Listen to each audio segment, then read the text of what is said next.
Oh, God.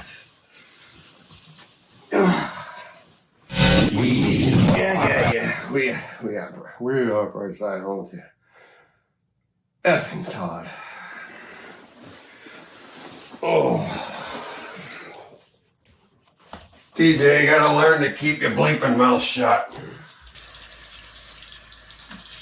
Seriously, Todd, 24 hours hasn't started yet. Give me a break, will you? Come on. We are right side.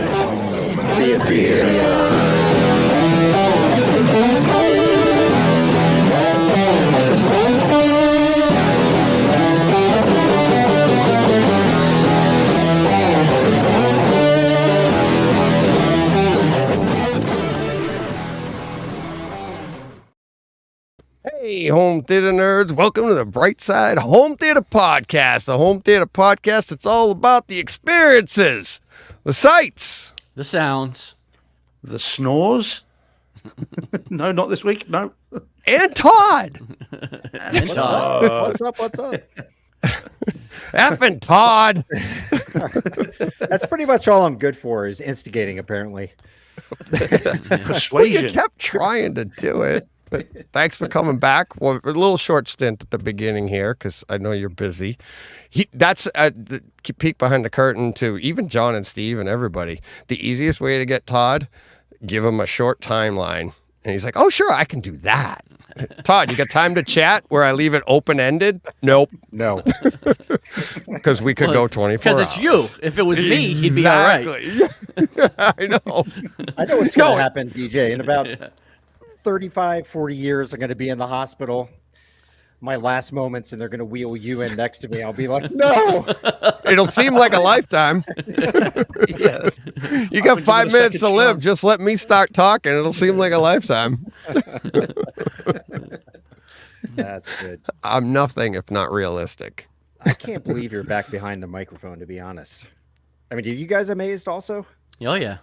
Oh, yeah. Well, why? I've learned, if nothing else, over the past year, appearing with these guys, I've learned that nothing keeps Deej down, and never underestimate him, because he will go. He's like the Energizer Bunny.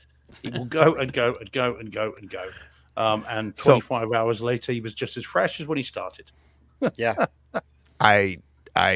Yeah. Let's get to that in a minute. I first and foremost, we've got some donations that came in during the week and over the weekend, and we got to lead off with that, and then we can get to some fun stuff that took place, that transpired over the weekend.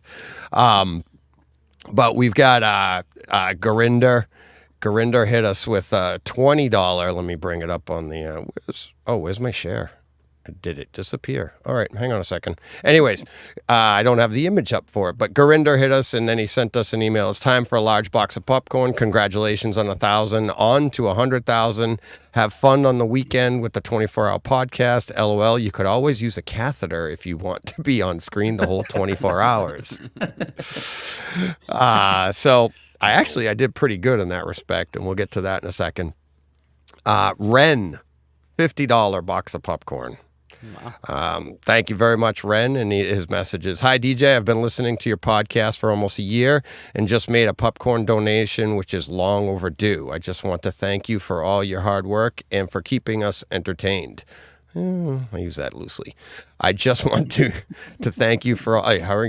Big thanks to John and Steve, too. You guys are a great team. Lastly, congrats on your 1,000 YouTube subs, and good luck with your 25-hour live stream.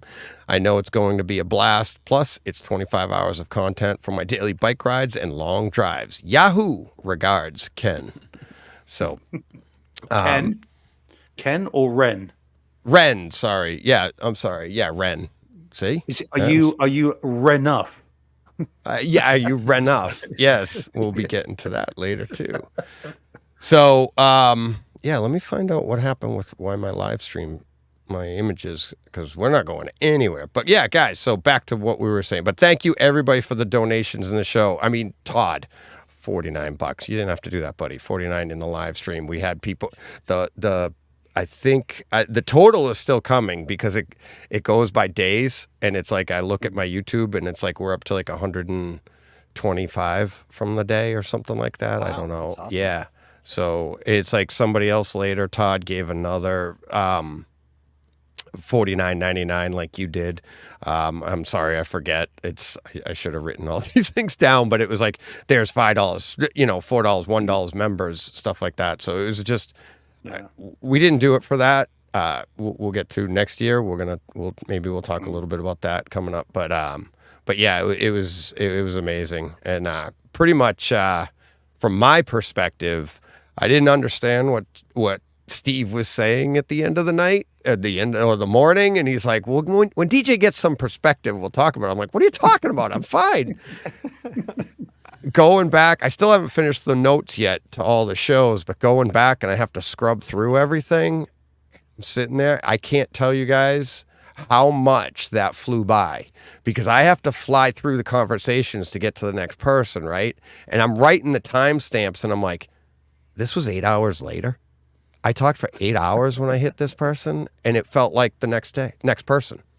It was amazing, but yeah, let me work on this for a sec, get us back up and running. But go ahead.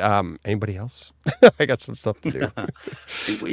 What I was surprised by, what struck me, and I suppose I should have known that it was going to happen, but there seemed to be a genuine buzz over the weekend about it. It kind of went beyond YouTube. It was on Twitter. People were talking about it. It stretched beyond it. And the proof of that is in the viewing numbers on the YouTube videos as well. There's 600-700 views on each segment. Wow. It's serious numbers. Yeah. For us. For what we're used to. Yeah. And it really did seem to be a buzz. And as I was sort of dipping in and out of it over the day, it was fun to see all the different comments, people just jumping in, people we've never kind of had in the chat before. It did seem like it was something that took off. And on beyond that, then was the awesomeness of everybody just hanging around. You thought, I know you did because you said, and I thought too, it would be 1 hour to an hour to an hour, and that's how it would go. And yet people were just hanging out. It would just drop by, just stay on, and you want to join in, feel free. And I'm sure it was a surprise to you, Todd, when you came on towards the end, and there were like 8 people in the room, just totally chatting and just kind of, and it was to me when I jumped on as well at 2 a.m. Just people just hanging out. It's like you just walked into someone's front room. 9 people at 11:30, 12 o'clock. Well, my time, I don't know. Yeah. 1 o'clock or so in the morning for DJ. 9 people. So it's pretty amazing. It was almost like having an open house. Just kind of drop by. If you want to come on in, feel free, and just stay a while. It was very free flowing conversation as well. I thought was great. No awkward pauses. Everyone was just kind of, fine. Everyone was happy to share their to-do lists. It was great. One in particular. Yes, it was very, very cool. Really good fun. And you're a legend for sticking with it and getting through it. Very cool. I blush and I push back on that because, like, I was actually thinking about it, like, why didn't my voice go? Because my voice is gone after conversations with people after 4 hours, but usually I work all day, so I'll have a conversation here or there, but nothing like that. But I'm like, why didn't my voice go? And then I think back and I'm like, there were literally times, like you guys said, we had 9 people in the room at one time when John was there, right? And then 6 to the end of the night. And I got to be a spectator. And it's like, it was great watching people meet people and talk and chat. And the comments I got, I started saving them because, like you said, Steve, like there's a buzz in the air and things have grown and things have changed. I think that did do a lot of that. And it's like, I've got multiple comments from listeners. I want to come back and continue our chat. I want to do this. And it's like, because I was chatting with such and such, I want to chat about this now. And I want to do this. And that's what I think is fun about it. It's more than when something like that happens organically, like Todd literally was joking. We can't stress enough. Like, we did not plan that. It was a joke. It's on air. And we were like, and that's another thing. I wanted to have that sounder for the show. And I was just like, I never got to it. Right. I didn't miss it. And literally right now I realize I never got to play that, but it's like everything was organic and everything that's coming out of it is organic too. And I think that's what we're kind of all about. It's just like, just have fun with it. It's like, you'd know it if we started planning it, because one, everything would go haywire and it would be wrong. But it's like, but it's, I mean, it just, in watching everybody adapt, and it's like people had schedule hours, but people wanted to stick around, and I'm like, just let this go. And I was afraid. What I was afraid is it was going to stop bouncing people, and we didn't get there. But I kind of wanted to see what would happen. Did it ever go past 9? No. So we don't. I think 9 might be the screen limit, right? It might be, but I think and again, I haven't had time to go back into it, but we didn't. I think it is spelled out how many people I can have. Okay. And I thought it was 10, but that would be awkward, right? What do you do? Throw one more at the bottom? One more at the bottom, yeah. Yeah, so that, like, maybe it is 9. I don't know. Maybe I can do 12. I don't know. Yeah. But it just, like I said, and I think the sign that you were so relaxed into it as well, DJ, is you forgot your ticker. So as we kind of kept on that, I was watching some of it back, and the ticker would be there and it would go away. And the ticker why? Be there and it would go away. The listeners. Our regular listeners that were awesome. Our regular listeners that know and heard, like Todd and I talked about it on Wednesday night, right? So Todd and I do the pre-show, and I go, look, I got this set up.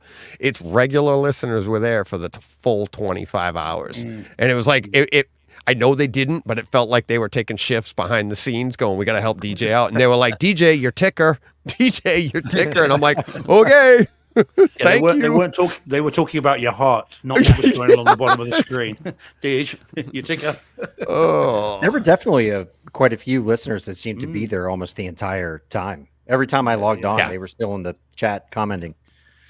Well, they just fell asleep and stayed in the chat. Hey, my son-in-law and my daughter are they're at a vacation place up in, I think, Maine or New Hampshire or something, and they subscribe to Brightside Home Theater on YouTube on the people's account. Oh yeah, nice. Like, so we picked you up a new one. It's like because they're at like a B&B or something, and it'll stay forever because they'll never know. Right, exactly. You'll never lose that one sub. Right. At the end, we'll have one left, and it'll be that guy. Yep. So, to me, the most impressive thing of the whole day is there was 12 hours between my 2 drop-ins, I think. And I gave DJ his only 2 bathroom breaks. So I did go 2 more times. Oh, okay. No, I did go 2 more times after that. But between those 2, it was 12 hours. And John, I'm telling you, I said it then too. I had to go, but not super bad. Like it wasn't painful. Because somebody had to remind you to go. Yeah, but I kept looking at the schedule, and I'm like, I don't want to miss any of this. Yeah. And then it was like, then John showed up, and I'm like, I can miss this. I've seen plenty of that. Yeah, I've seen enough of him. I can go. But no, it's like, and that I actually haven't gone back. I did go 2 more times after that, and I haven't seen them all. But it's fun going back and seeing the stuff I missed. Right. And I'm like, what did they talk about while I was gone? Oh man, it was bonkers, and it's the kind of thing that we'll be talking about and referencing in jokes and callbacks until the next one next year. I mean, this is going to run and run. I mean, it was very, very cool, and bearing in mind how it could have gone. Yeah, it could have gone really awkwardly. It could have been, where you can't quite get to the end of the hour, and then you're like, but then the next person's late, and there's this kind of dead air, unlikely. I know. But when you're tired and you've been doing it for hours and hours, and that could be really awkward, or massive technical issues, or your voice could go, or any one of those things could happen. But it seems to be actually really smooth and really kind of natural and flowing, and not just the trips to the bathroom. It just seemed to be a very kind of natural kind of thing from one person to the next, and again, just people hanging out literally stretched across their sofas.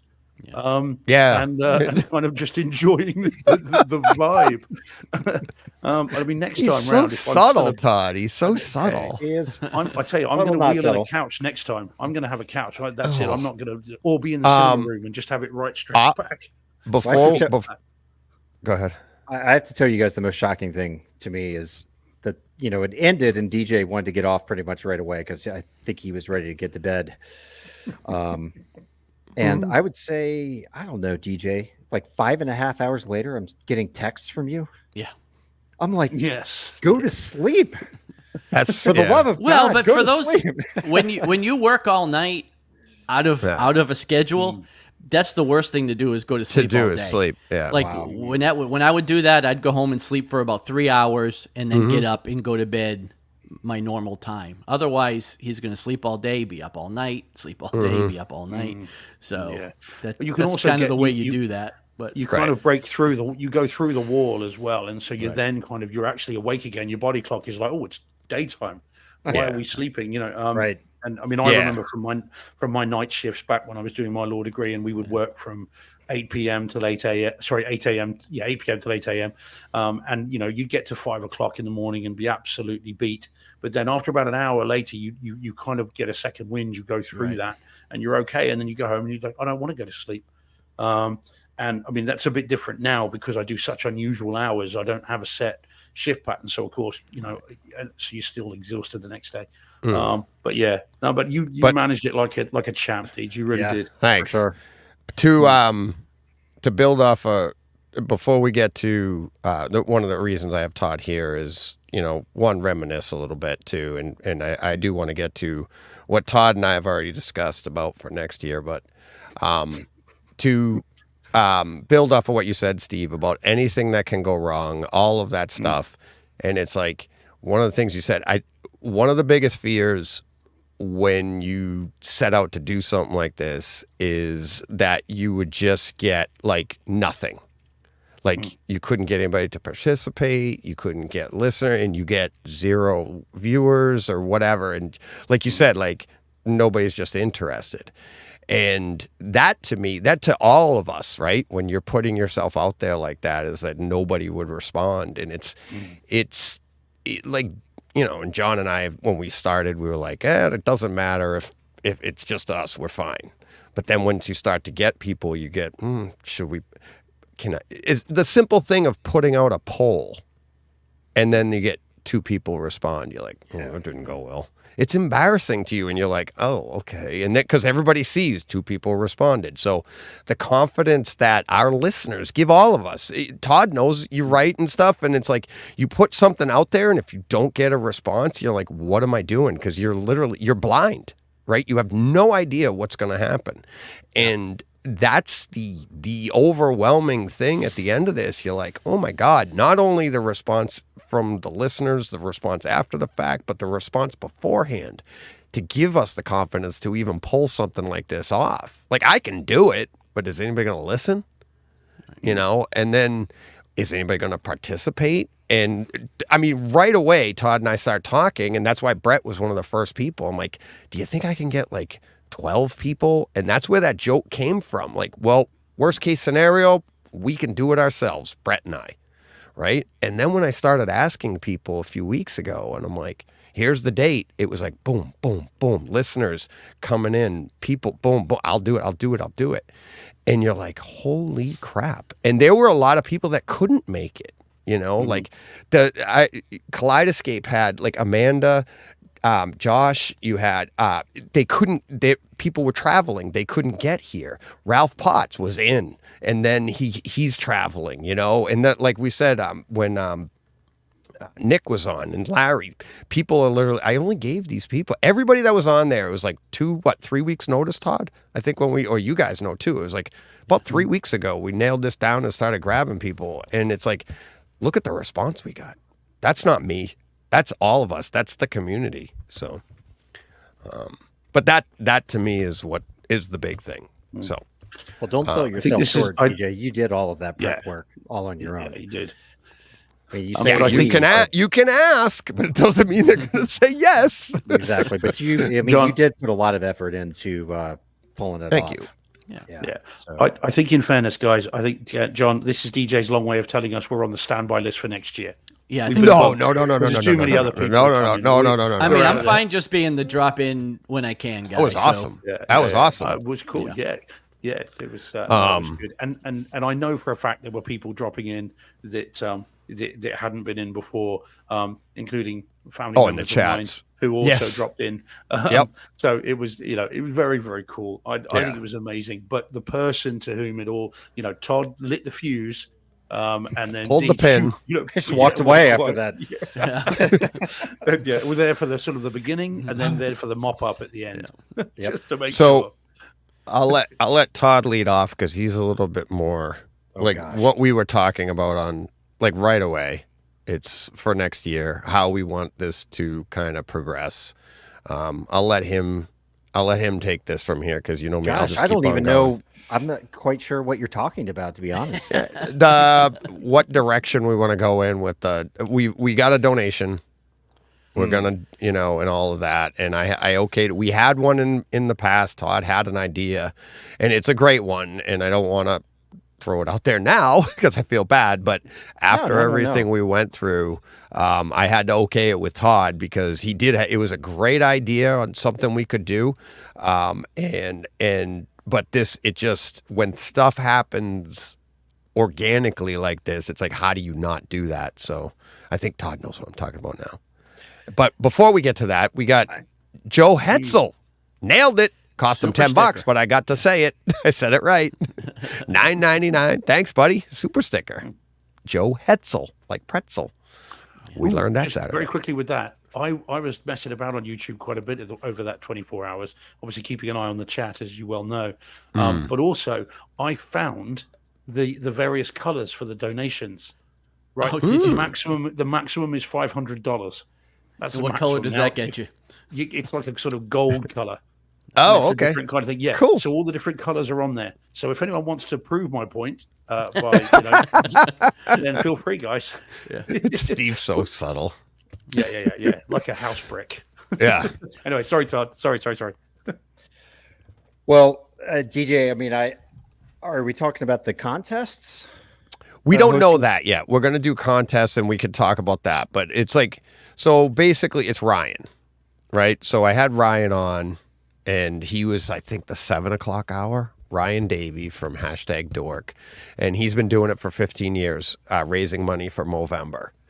It will be in the chat. Not in the chat. It'll be in the show notes for this week. It'll be that is our donation for this month, 50% of what we're doing for the month. I told him that then, but I was like, how could this not be more appropriate for us to gear up every year and do this at the beginning of the month? It won't always be the 4th, but it will be. I'm like, we got to do it on the day we set the clocks back. We got to do, as long as we're doing that. There's always rumors we're going to stop it, but we'll do it. And if they ever get rid of it, we'll do 25 hours. It doesn't matter. And everybody will be like, why are you doing 25 hours? At least we'll have a story. Yeah.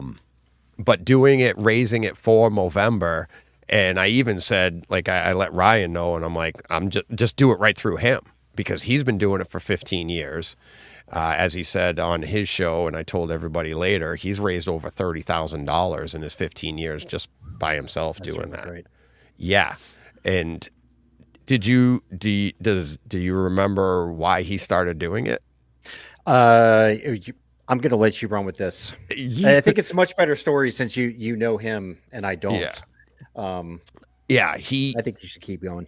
I didn't know it until he said it on that show. I'd never heard him say it. I don't know if he said it on #Dork and I missed it or whatever, but he lost his uncle to prostate cancer and he died on November 4th.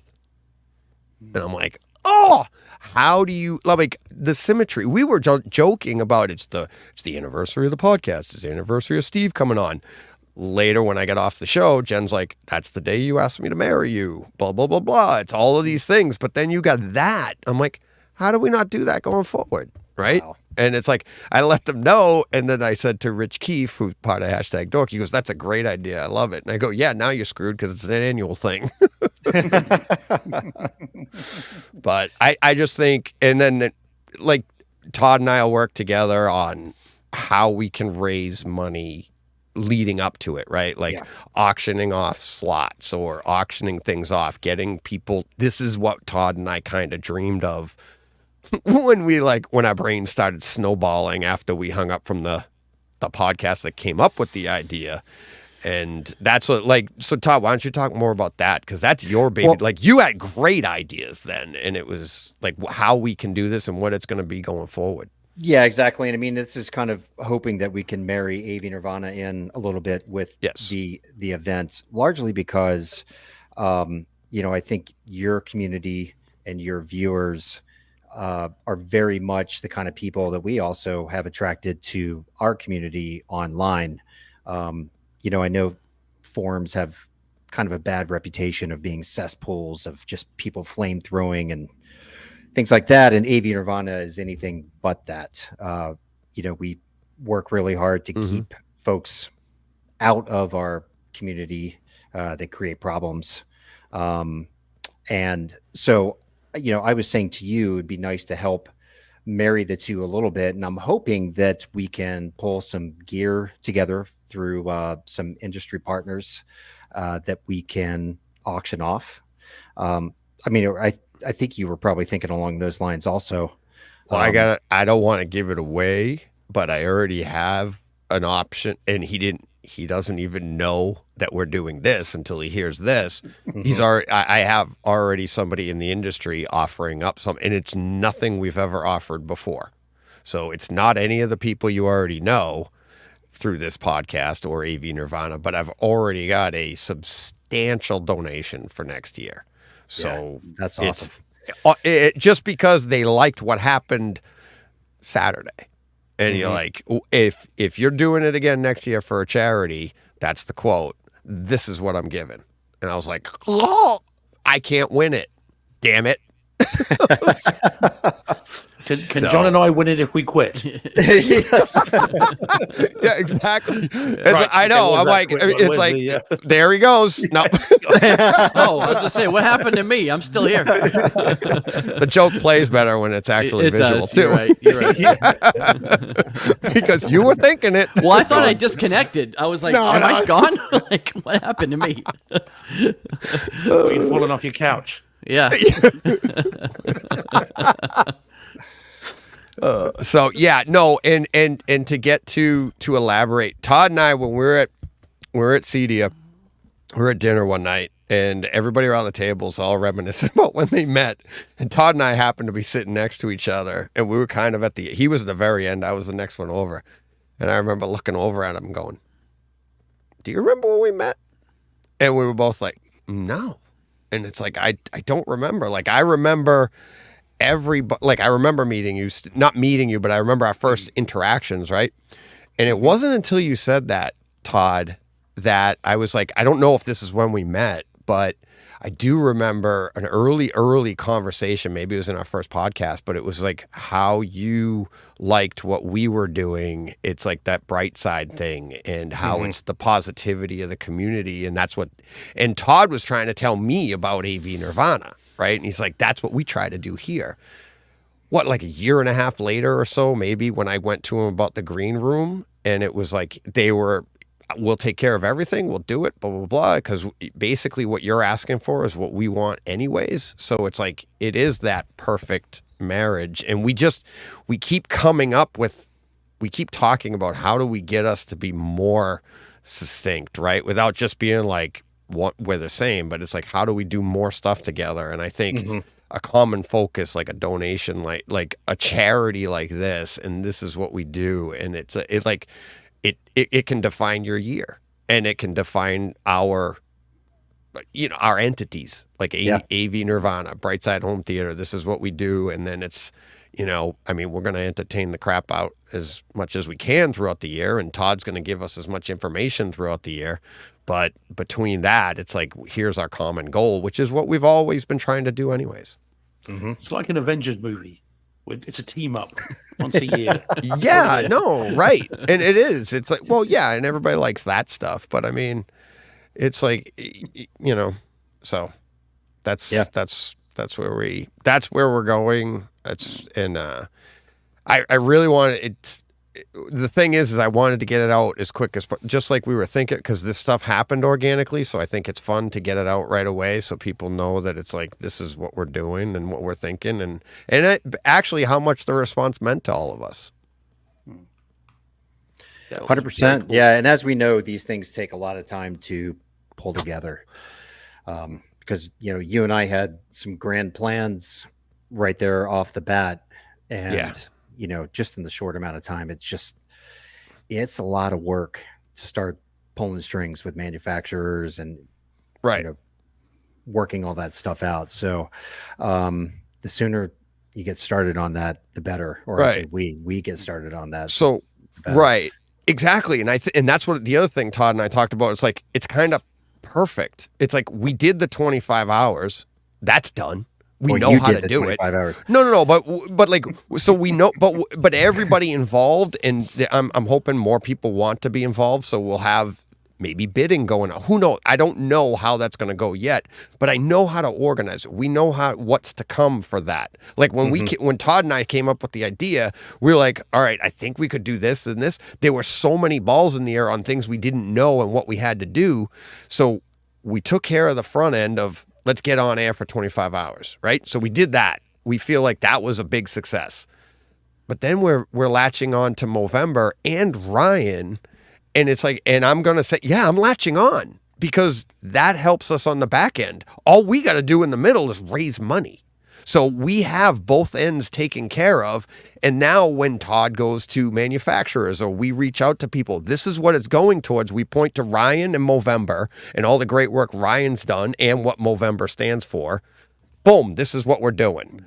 Whereas before, it's like Todd and I were like, well, we're trying to do this. So how do we tell people what we want to do? And it created a logistic nightmare that would have taken a lot more development. And, Todd's busy. We all this is a hobby for us. Todd's got his own business. He's trying to do his thing. It's really hard to do, but I think we can be super effective because both ends are already taken care of. But also, you should hopefully find it easier now when you approach manufacturers and potential partners because now you've got a proof of concept. You've done it.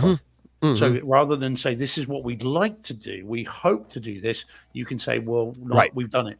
Look, if you want to see it, there it is. Right. And it was so organic and so well done and put together that I think that they'll be like, well, we want to be part of that because look at the interest that generated, and the more people put into it, the more the word gets out. The more the word gets out, the better it is for everybody, and it works all around.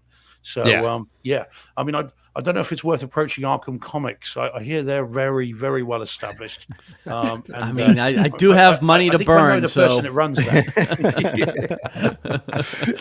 That'll be the $9.99 super sticker, John. Yeah. But the other thing is that my motivation not part of my motivation, but what I'm thinking is whatever we raise the rest of this month also goes to that proof of concept thing. Like, look what we did by accident, right? So then when you go to somebody, by the end of the month, here's the dollars we raised just by tripping over this idea and organizing it just within that month. And like, here's what we did. So hopefully when we get going next year, we say, this is what we've already done. Can you help us out to do even better? Like, I would be like, not just double next year, like whatever, like let's just really go because we have a year to plan for it and we're asking for, like with what, SVS stepped up. We weren't raising anything. We didn't know. And it's like in SVS, and I told you guys, and I'm going to say it on air. It's like I had reached out to Nick and Larry to get them on the show. I told you guys right away. I texted John and Steve right away. And I was like, I don't know what Nick's up to. He's like, I'm not sure what we can do for hours. We'd love to come on and get an hour or two. Cause I was booking people I'm like, can you give me 2 hours with you? One each or something? Cause I didn't know how much time I'd have. And then Nick right away said, can I pop in it from time to time? I got a couple of ideas. And that's exactly what I told John and Steve. I go, I don't know what he's got planned, but we saw what it was. And he was traveling. So it's like these people, what can we do if we've got a little more time? And now, like you said, proof of concept. And thank you to SVS on the Prime Satellite 5.1. I know Johnny Speakers is all excited. That's awesome. He's in the chat. He's very happy. Yeah. It's going in his game room, I think he told me. Yeah. Awesome. And then on top of that, it's like, and let's do our part for SVS. They got their Black Friday sale. Just started. Did that start today, Todd? Probably. I think I know Right, it looking started. at it. I don't know if it started yesterday or today, but it's ongoing right now. For all I know, I don't know if yesterday was today. So Here it is. But I Black know it's Friday going. sale. Yeah, it came out today. today. Yep. Okay. Yeah, it started today. I got an image. Hang on. I got an image. Let's just get this marked on video wise. There you go. There's no date, so I didn't know, but I just saw that. So let's go with that. But yes, it is ongoing right now. Black Friday sale, record-breaking deals never seen before in SVS history. That's what's on the graphic. So, but yeah. So thank you to SVS for stepping up like that. That was awesome. But yeah, hopefully more. I know. Like I said, there's something coming in addition next year to stuff like that that's never before seen on this show. One thing that might be kind of interesting is to, always manufacturers like something in exchange when they participate in things like this. You could have hours sponsored by. Well, somebody told me I have 2 kidneys, so I can give one.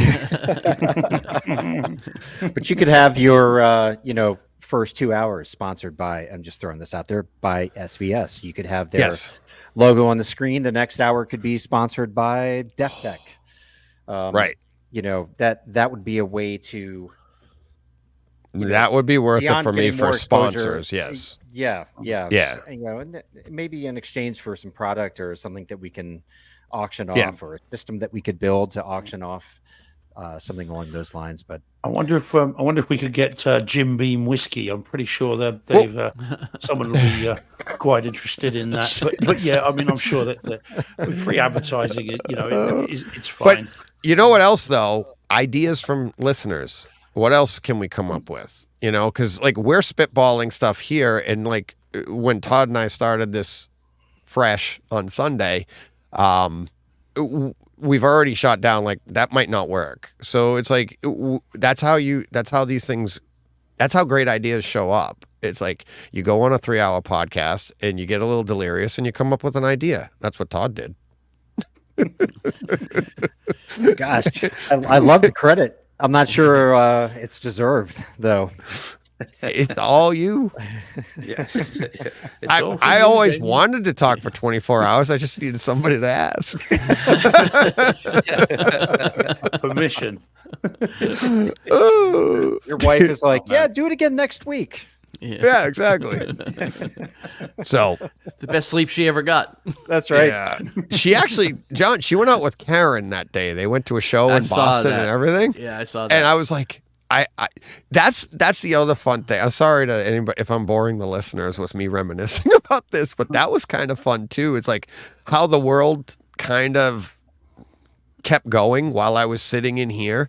I'm like, Todd knows, like when we got on, I'm like, I'm all mic'd up. I had all my stuff ready so that I could get into the next room. I had my laptop going so I could move around and do my thing. I never left. I left when John showed up. That's it. So I could go pee. I sat and stood in the same spot for the 25 because and I can't stress enough. It's everybody that was there and including the chat. I was just like, as much as I could read the chat, it was everything. I didn't want to leave. It was so much fun. So, well, my first anxiety of the entire event was making sure I woke up. Me too.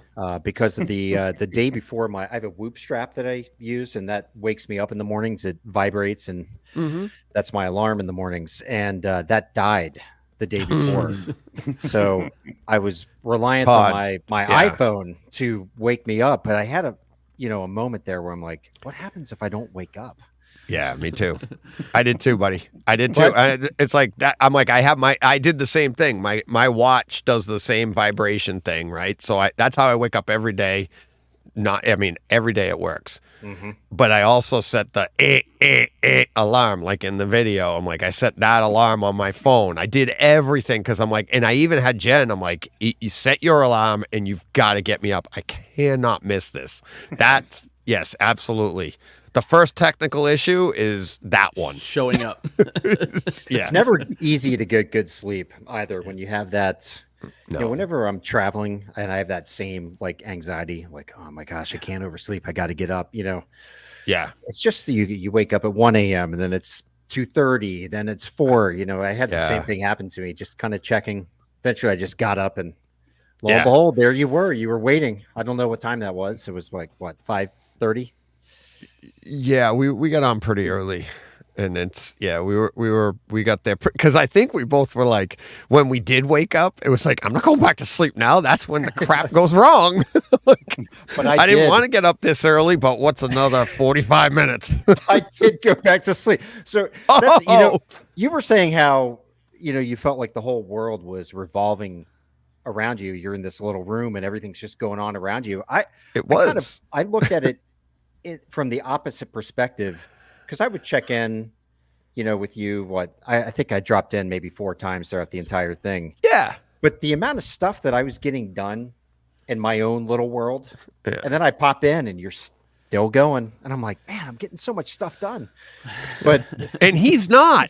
He's so unproductive. It's just so weird how everybody's realities are so tied into exactly where they are and what they're up to. Yeah. There's a I got it. Do you know, like when I was making that, I was like trying to get it, like trying it in, and here's like, this is a really funny peek behind the curtain.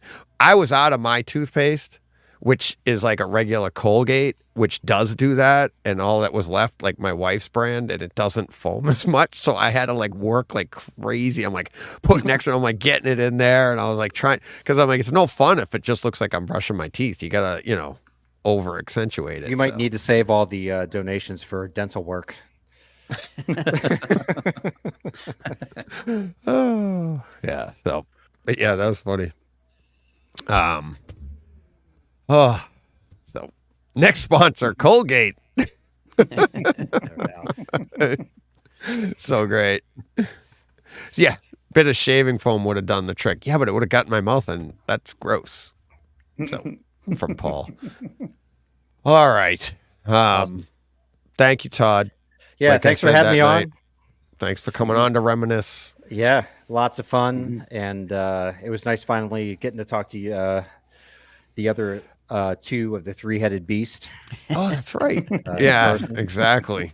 The bus Steve bench. and I, we've exchanged PMs on Twitter, I guess.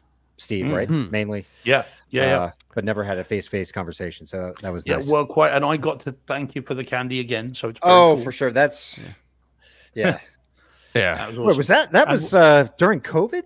I can't even that was remember. a couple of years ago.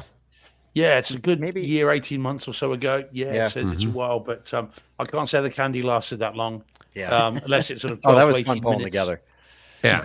It was a long time ago, Steve, because you've been on the show a year, and and then you were on the show as like a guest, like mid-show host for like 6 months, and it was long before that, right? You were just yeah. Oh man. And Todd, just so you know, I mean, it's weird as this may sound, the little note that you put in there is on a little cork board in the kitchen where we put loads of other bits and pieces, and it is still there to this day. And so when we were having breakfast, I think I was sort of going, look, that's the guy that wrote that note. Yeah. Thanks. Yeah. Awesome. That's funny. So That's a lot of fun. It's funny when I'm sometimes in the candy aisles at Five Below or whatever.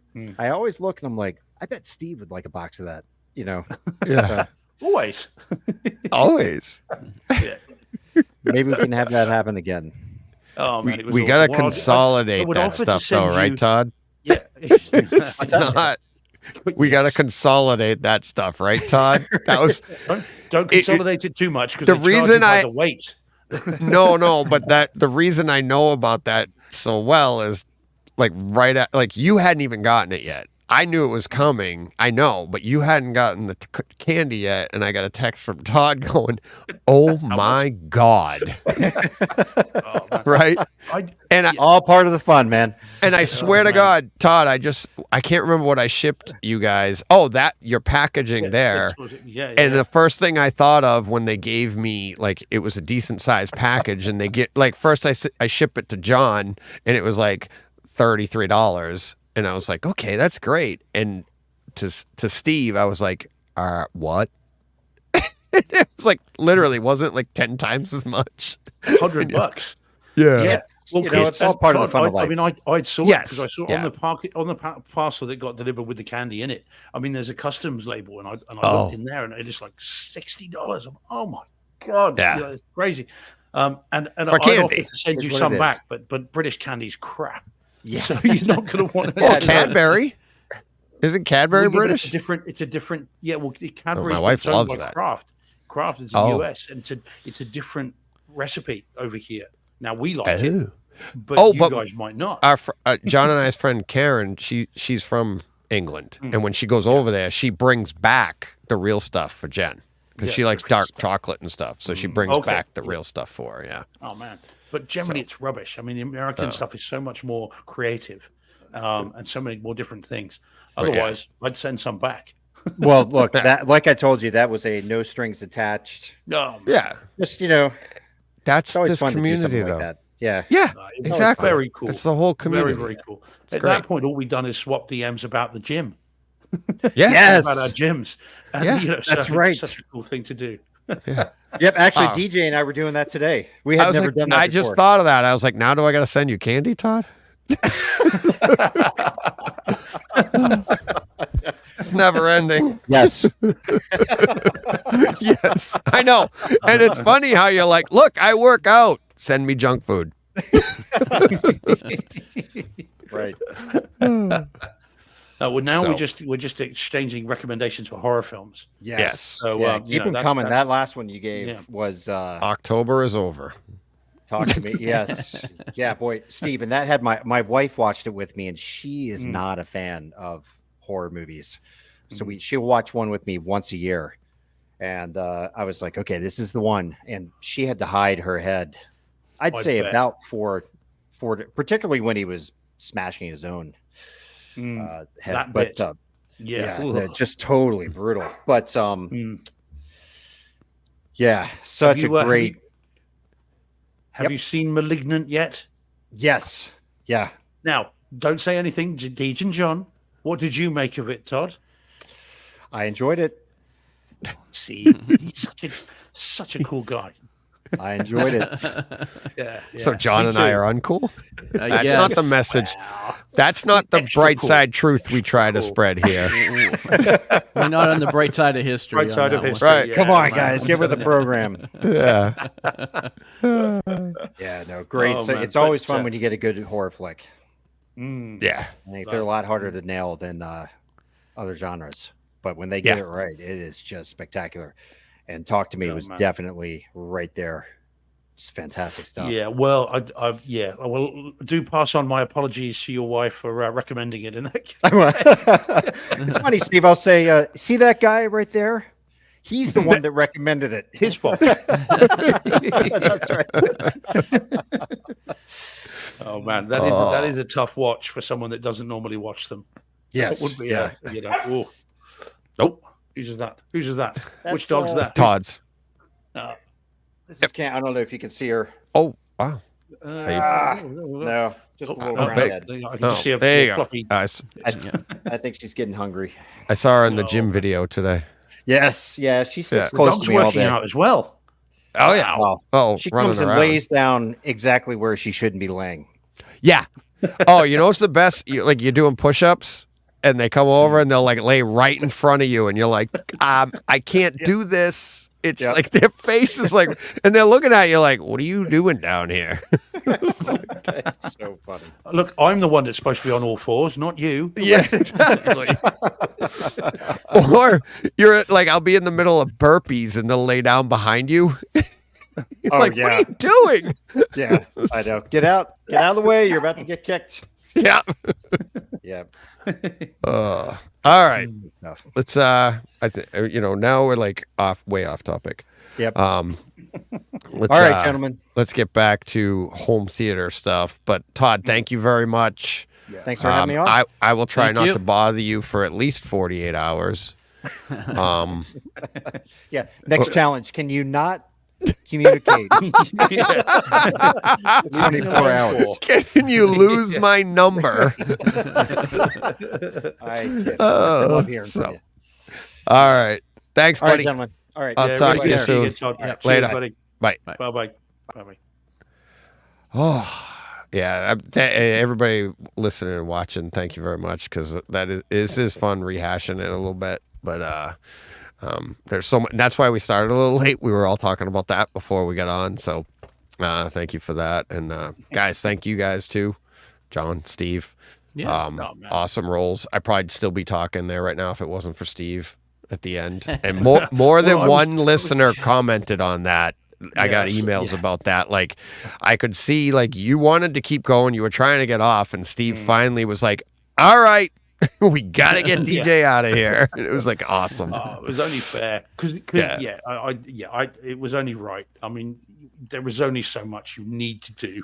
And I do that with my boss sometimes because, you know, he will keep going. And it's like, no, that's it. Come on. Come on. Yeah. Hang up. Time to go. But all right, that's enough for this week on all of that. I will do the my tweak of the week next week with the my tweak of the week here. I can't wait too. It's a pretty good tweak. But we'll get to that next week. So you guys ready to get to some real home theater experiences from this week?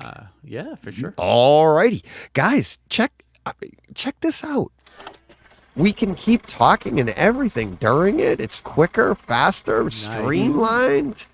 I had an extra 45 minutes to redo that for you. So working hard behind the scenes. So Steve, are you ready? Are you ready? You're first up, buddy. I feel like I'm about to bring the tone down a little bit, though, unfortunately. Anyway, can't. Let's see how we go. You can't, because we'll laugh, we'll have fun, we'll whatever. Well, let's go. Okay. What do we got? Right. So what we've got is the 4K UHD Dolby Atmos release of Megan, which has been wrongly titled, or at least if it's rightly titled. Well, what did I do? Yeah, well, I don't know. It's kind of hurting my neck now. So yes, this is the 4K release of Megan, but I'm pronouncing it wrong because it should be called Megan. Because you didn't like it, huh? No, man. You didn't want to see this anyways, if I remember. Indeed I didn't, and I'm not going to blame Jordan Carpenter. Oh no, did I say his name? Sorry about that. Who told me, let me know in DMs that this was out in 4K, and you know the reviews actually on IMDb are quite good. So I thought, well, it's 4K, I'll give it a go. How bad can it be? It's not dreadful as a film, but it's very, very predictable, pedestrian, seen it all before, nothing new, and getting perilously close to boring for me. And so, it's a movie about a technology gets to the point where you can have a sort of semi-sentient doll. And this particular girl who's been through an awful tragedy is given the doll by her aunt who has invented it. And wouldn't you know it, the doll turns out to be a bit evil.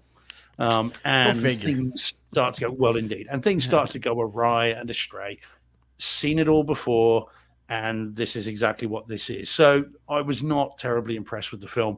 I'm not sure I'll see it again, although it's not bad enough to keep it out of the collection. It will at least go into it in case I want to see it at some point in the future again. Unlikely. So that's that. So in terms of the audio and the video, it is very nice. It looks well, very nice. It's a new film. It's been done with shot digitally, so it all looks very nice. It's all very smooth, lots of detail and everything else. All the various kind of locales all look great. There's a sequence in the woods and all the various tree bark and tree leaves and that all look really good. And the sound's decent, nothing to write home about. I wouldn't be demoing this to anybody, mainly because of the movie, but also there's nothing terribly showy in it. It's okay. And talking about Black Friday sales, guys, if this comes up for $10, maybe give it a go. Otherwise, wait for it to hit streaming if it hasn't already, and then see what you think of it. Now, interestingly, it was written by the same person who wrote Malignant. So that's I'm definitely buying it then. There you go. This is nowhere near as How do I not already have 2 copies? Well, that is a legitimate question, Deej. It's nowhere near as inventive. I mean, whatever else you think of Malignant is crazy. And this just has none of that. This is as pedestrian as it gets for this kind of movie. Whereas, Malignant's bonkers. and I love it because of that. This has got none of that. This is the opposite. All within the same sort of genre of horror. So yeah, I wasn't too impressed with this. But if people do really like it, then that's fair play. And in fact, Jordan, again, I mean, he would say this because he's the one who recommended it to me. Sorry, John, I cut your thing off there. So he says, that's the other annoying thing, by the way. Is it Megan or is it M3 Gan? I'm not quite sure, but I think it's supposed to be M3 Gan anyway. So he says it's a really fun film, especially the unrated cut, which, that's what I watched. Use of humor made it seem like a predictable plot was intentional. Yeah, I suppose. But I think there was a fine line between intentional and cop out.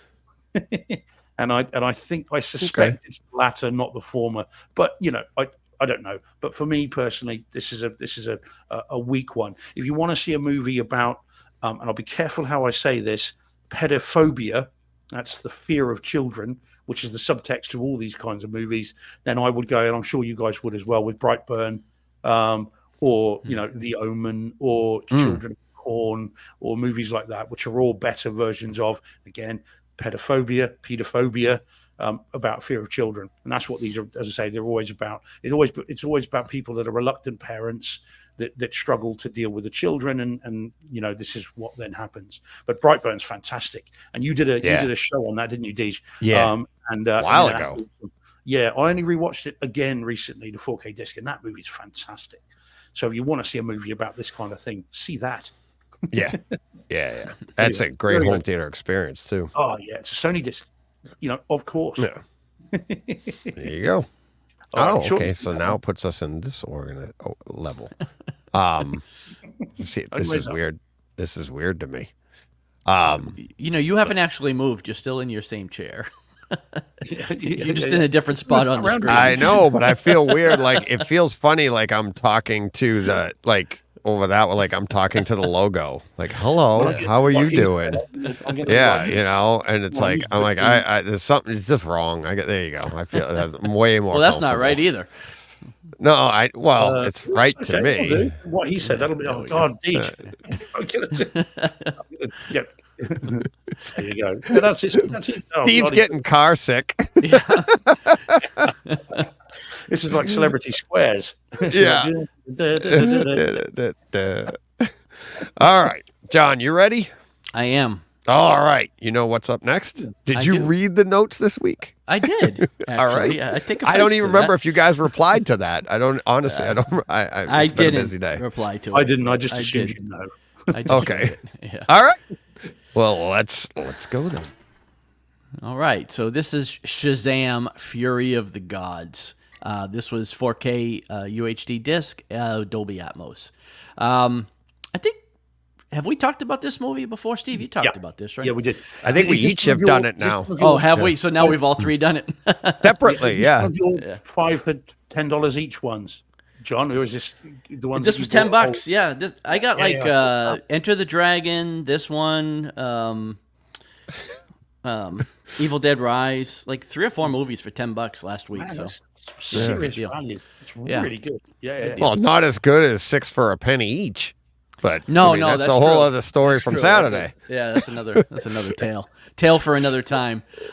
So yeah, I guess we've talked about this before. The movie is the movie, right? Like we know that it wasn't very well received in the theaters. I actually really liked it. I thought it was super fun. It's just the first one again, right? So to me, if you like the first one, this one just follows suit. But as far as the disc goes, this is such a good disc.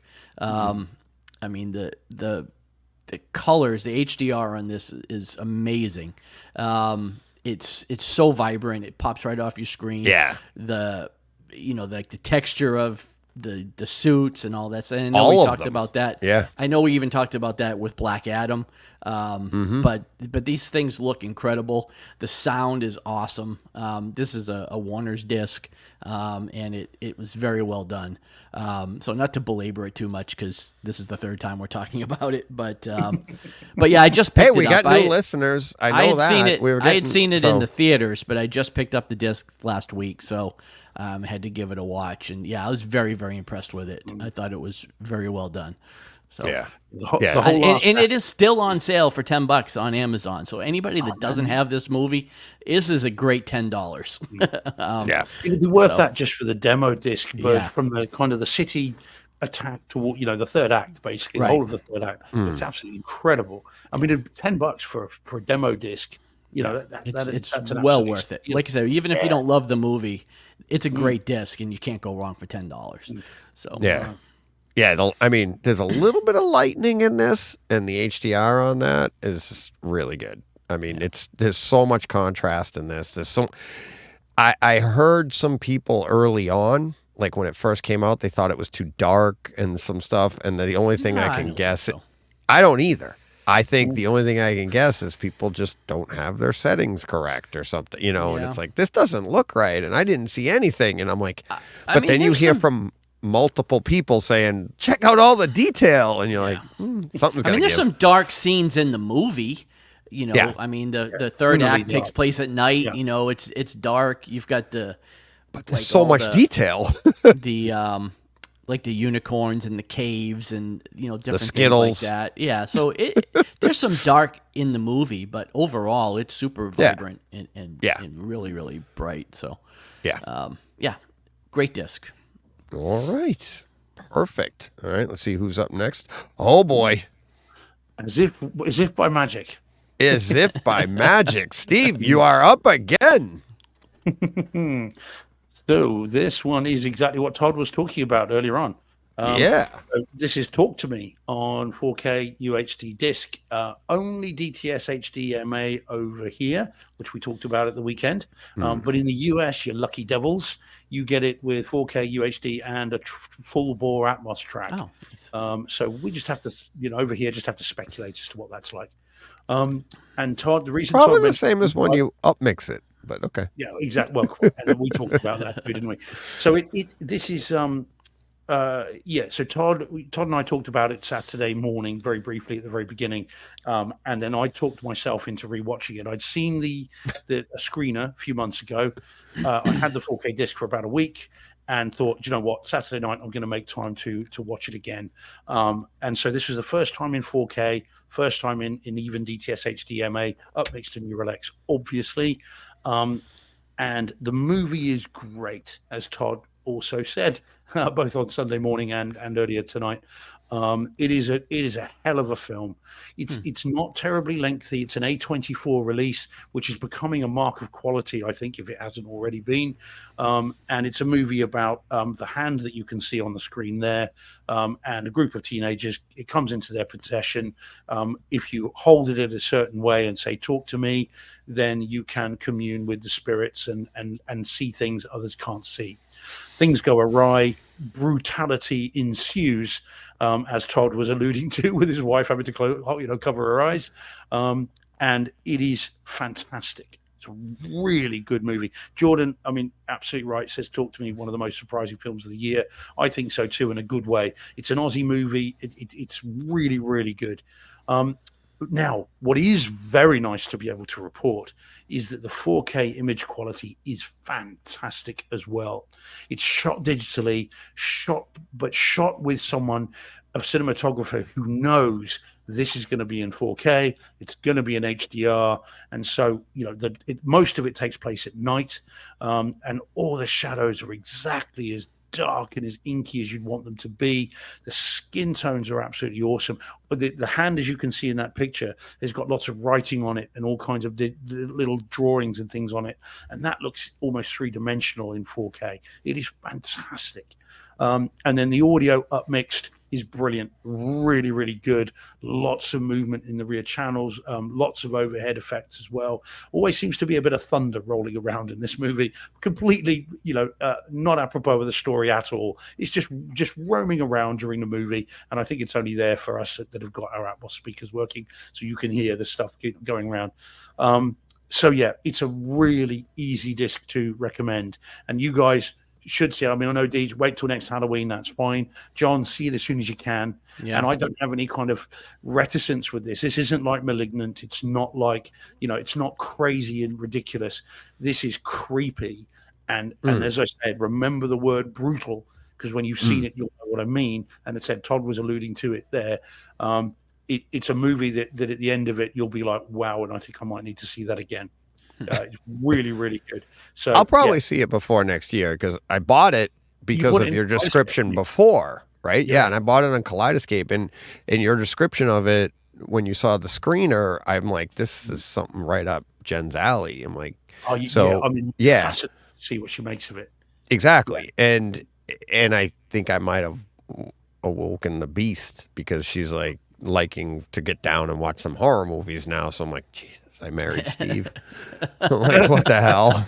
Well, I like you. I just got to get to know you better, DJ. Yeah, exactly. Honestly, this is a movie though that I think with certain familial responsibilities, which will become more apparent when you see the film. Yeah. But also with I think with the other half, this is a kind of film you will be discussing. We talked a little bit again about it on Sunday morning about the meaning of certain things in the film and what it means. John Thompson had his own views, Todd had his, and we were kind of discussing that. But it is a movie you'll be discussing after, and I think you will want to rewatch it. Apart from that bit, which I'm not mentioning because it's just like, oh gosh. And the second time I watched it, it's even more difficult, frankly. So yeah, it's a movie to be seen. I don't know whether Lydia would want to see it, John. I mean, did she like? I generally don't watch these with her. I watch most horror movies alone. Yeah, she's not into them at all. I think it might be one to see on your own initially, and then see if she like it, because there are discussions to be had about this movie, definitely. And as I said, A24. It's becoming a byword for quality. It means it'll be, if not a brilliant film, at least it'll be an interesting film. And this is one of those for sure. So, yeah, well recommended, guys. Awesome. Yeah. Yep. I'd say I can't wait to see it. I really can't, but you know how much content there is, and it's like every week that goes by, it's like, did he really mean that? It's like, yeah. I can't, but so, all right. Let me see. Okay. Here we go. I'm like, what is coming up next? Because I put these notes together, yesterday or something. I have no idea. So, all right, you ready, John? I am ready. Yeah. Very distinct. Here we go. Yeah. So I finally wrapped up the Monarch Monsterverse this week with Godzilla versus Kong. This was also on 4K disc with Dolby Atmos. This is like all the previous 4 movies rolled into one and then made better. Like individually, the Kong and Godzilla movies, had loads of demo scenes in them. This thing is a demo disc from start to finish, I think. I mean, it just never lets up. It is awesome. Again, I had seen it before, but I don't think I saw it on. I don't even know how I saw it the first time, but I don't think I watched this disc because I don't remember enjoying it as much as I did this time around. So I must have streamed it somewhere. But yeah, this thing is awesome. Yeah, I mean, it is awesome, and it's a great movie. I wish there was more. Like, you don't really get a lot of Kong versus Godzilla. You're more than an hour into the movie before any of that stuff really happens. But so I could have used a little more of that. But once that gets going, I mean, it is awesome. It really just never stops. So again, if you haven't watched this disc, if you don't have it, definitely pick this up. I mean, you don't have to have seen the other 4 movies. It helps, but Chris Brown, and maybe that's where I saw it, Chris. I might have streamed this on Max the first time I watched it because I remember getting the disc only recently, and this is I know the first time I've watched it, and I don't remember it being nearly as good as this disc was. So well, this was one of those at-home premieres, wasn't it, during COVID, and I remember seeing this on a Saturday morning, and that's probably what I did. Rented it, and then seeing it in the cinema room for the first time, and I mean, oh my goodness me, I had such a blast with this. Even with the LFE, I don't remember being terrible. I think it wasn't great, but I think I saw it on Apple. It's so right. Well, it's exactly what Chris says in the chat. He says, "Have you guys checked the LFE on Max for this movie? It's so bad compared to the disc." And that's like, it's perfect the way he put it, because like, if the first time you experienced this was through, HBO or HBO Max at the time, you were like, that was awesome, right? And a lot like what I said, remember when Maverick came out? I'm like, check it out. You're going to love it, but you're not going to believe the difference, because like, how much better can this get? Because the stream was that good. I think that it was kind of the same with this Godzilla versus Kong, that you're like, oh my God, that's where we get the LFE. And I don't know if it was Chris that asked it a couple weeks ago, but like, do they even stream the low frequency channel, right? The 0.1, like they might not, because that's a great way to save bit rate. And it's like, it's just the low end anyways. And there's that's a big chunk of your dynamics right there. How low can you go, and how high, what are you doing for like your higher frequency? So that is a big difference. And it's a great way to put it compared to the disc. It's not horrible on HBO. And if you've never heard the disc, you're going to think it's great. But yeah, it's that disc. It's so good. All of those scenes are just and now I am all on board. So I can't wait for Monarch Legacy of Monsters, or I think that's what it's called. Can't wait. I can't wait too. I need to go back and rewatch these. There's so much stuff out. I mean, I want to see them before I see the TV show. But we got Gurinder with a $5 super sticker. Thanks, buddy. $5 Canadian? Is that what that is? Yeah, nice. $5 Canadian. But he's also... So we get $3.72 out of that. Jesus. Did you say thank you, John? Just kidding. Jesus. No, I want you to be you. I know you're kidding. That's great. That's so funny. So funny. It's like in pounds. Yeah, exactly. We get $2.78 from that one. Yeah, John. If we got any Mexican listeners, it'll be in pesos, and we'll just. It's even worse there. Money. But see, I was gonna jump on the fact that Gurinder already was mentioned at the beginning for giving us a $20 box of popcorn. Now I hesitated to do it because John's like, "Well, was it? It's only like $16 now." I know Gurinder's laughing his butt off right now. So yes, I hope so, because I'm just joking. I know. And Chris says yes, that was me. I was shocked by the difference, saying it's like if they asked about the LFE channel, or he's the one that asked. So,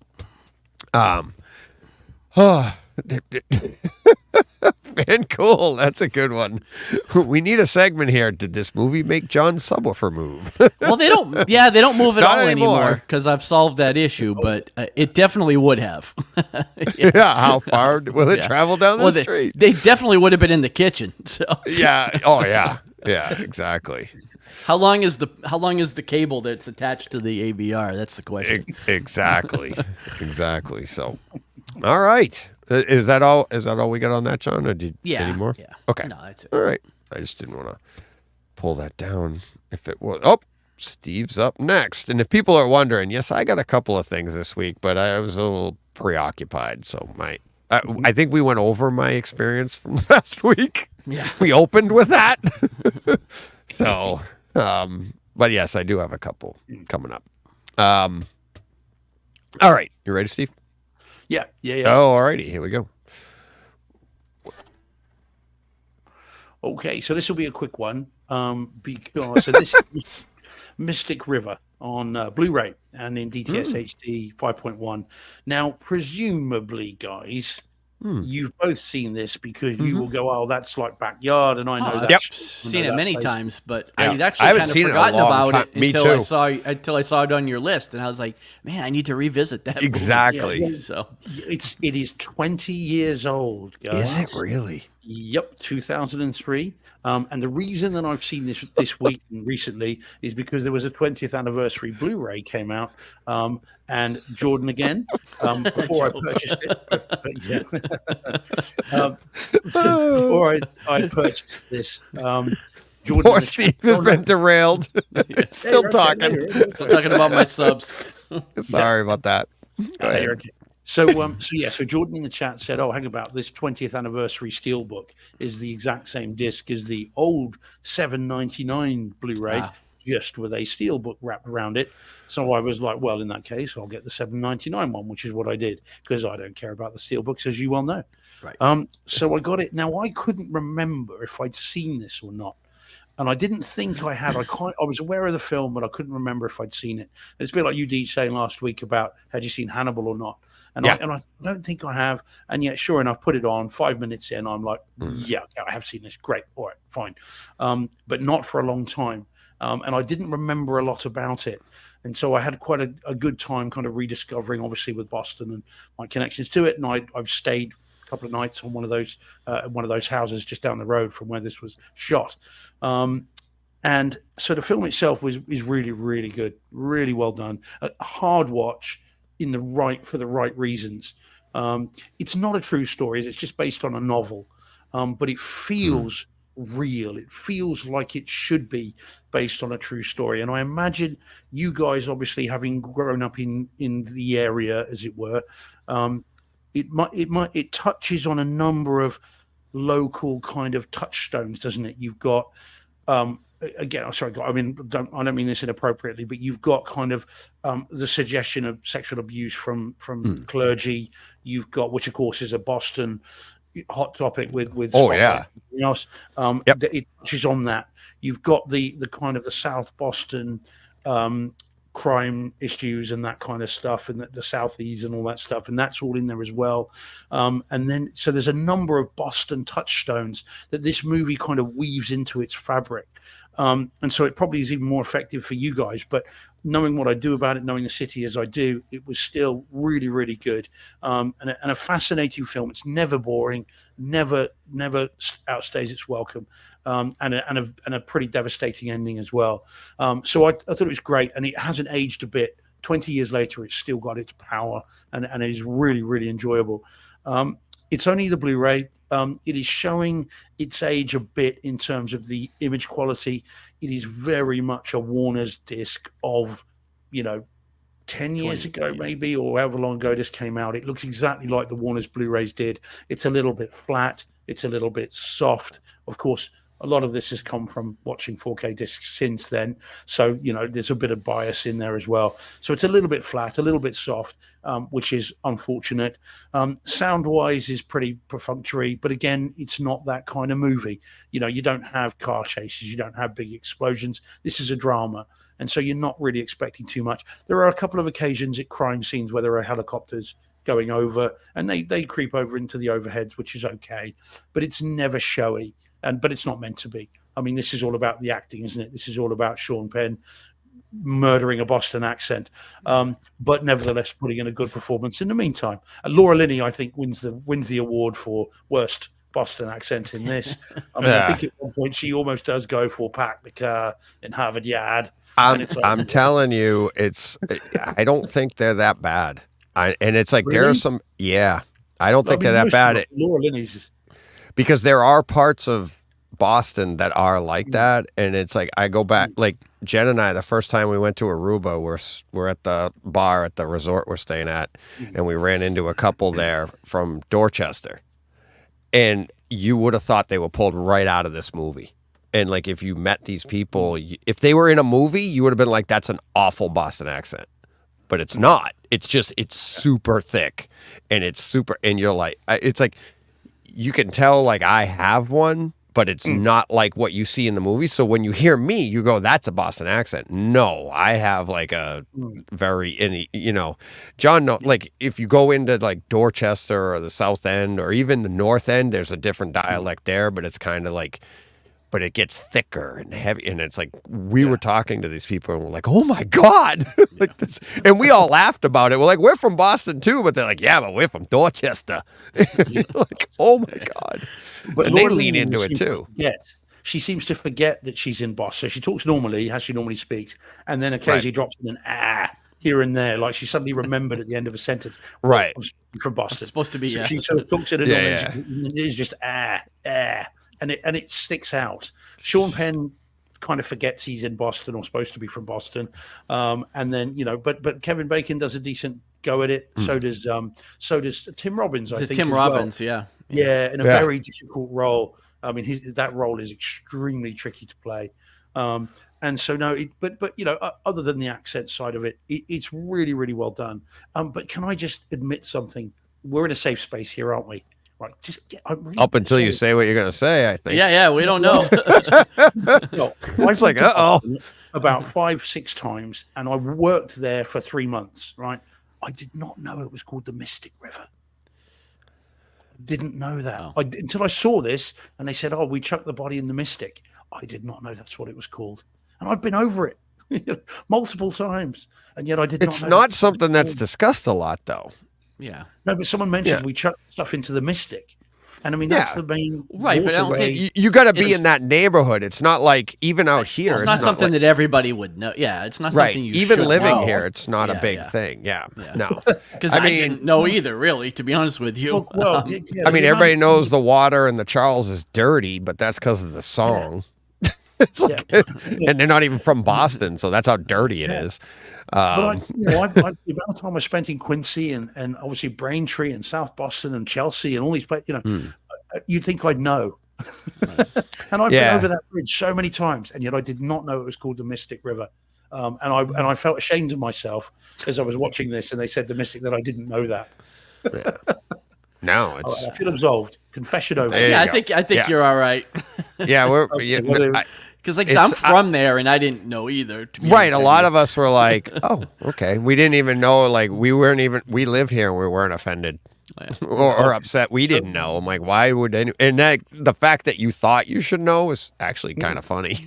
It's like, well, so instead of Hail Marys, how many Harvard yards do I have to say to get absolution? that you just did one, and that's enough. Yeah. You're done. When you figure out how to do it right, then you can do 6 more.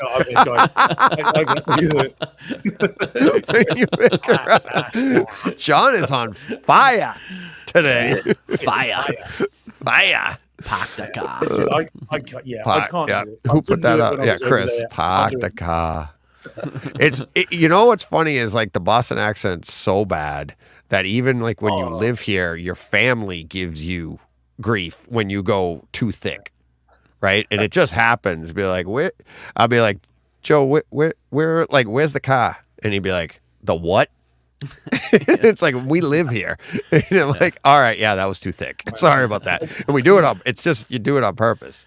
It's an awesome accent. You don't do it on purpose. I mean, you just slide into it. Yeah, it's one of the most kind of distinctive accents in the US, I would say. I mean, obviously you've got Deep South and the Carolinas, and but even California. The thick one is super distinct, but it's like what I have here. It's like I know when John and I first started, people thought I was from New York or whatever. They'd be like, "You're in the Northeast," because we all have like New York has a super thick one too. But when you get further away from it, or a little bit away from it, we all sound similar. Like Rhode Island has a thick one.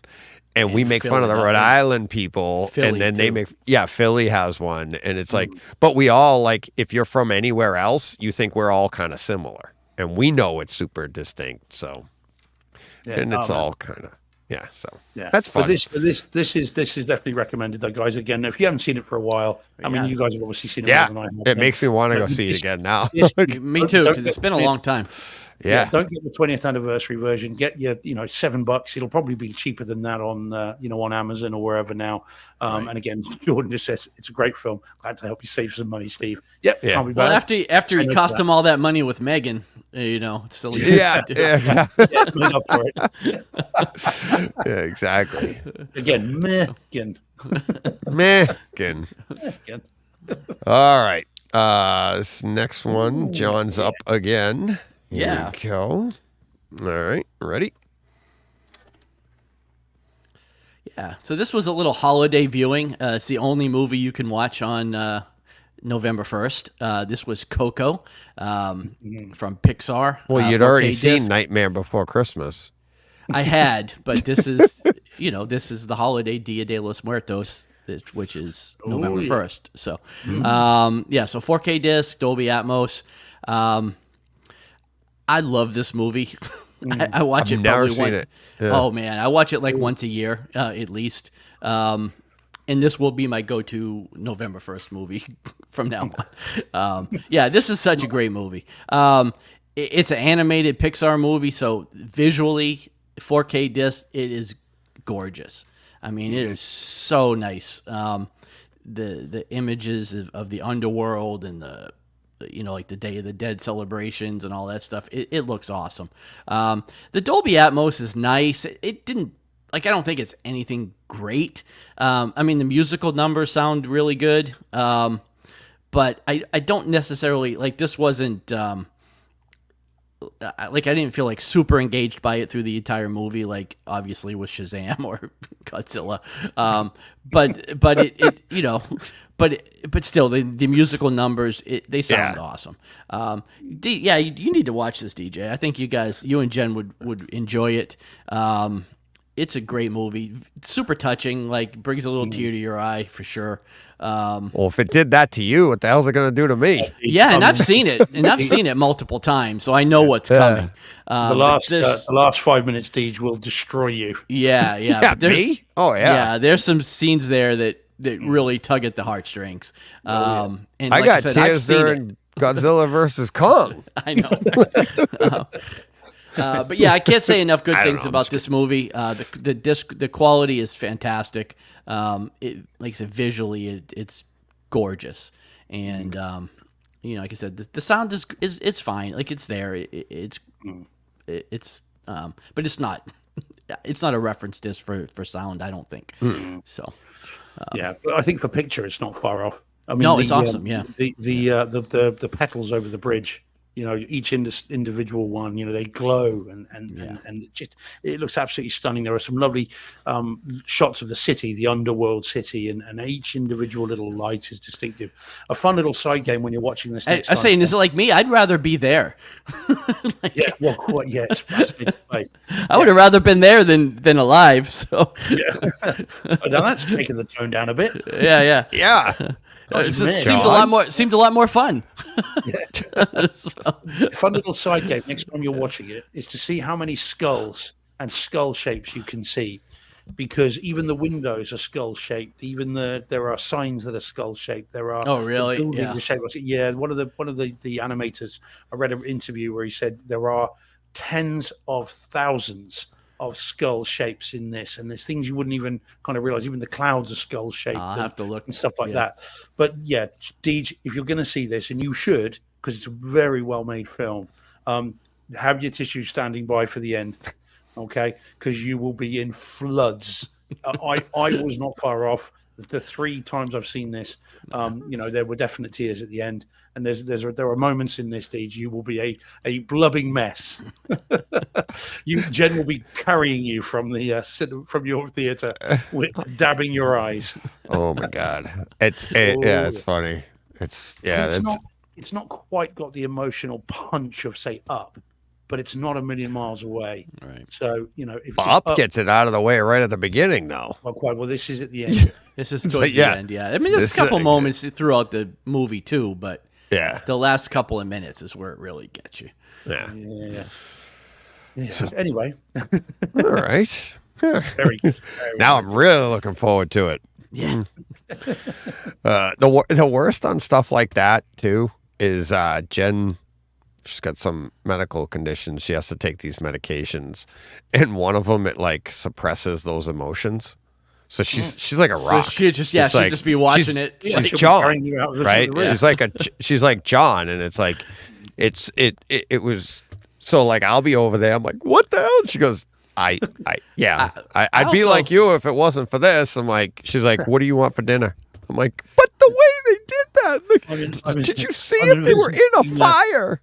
Yeah, I also pre-gamed for this with some special candy.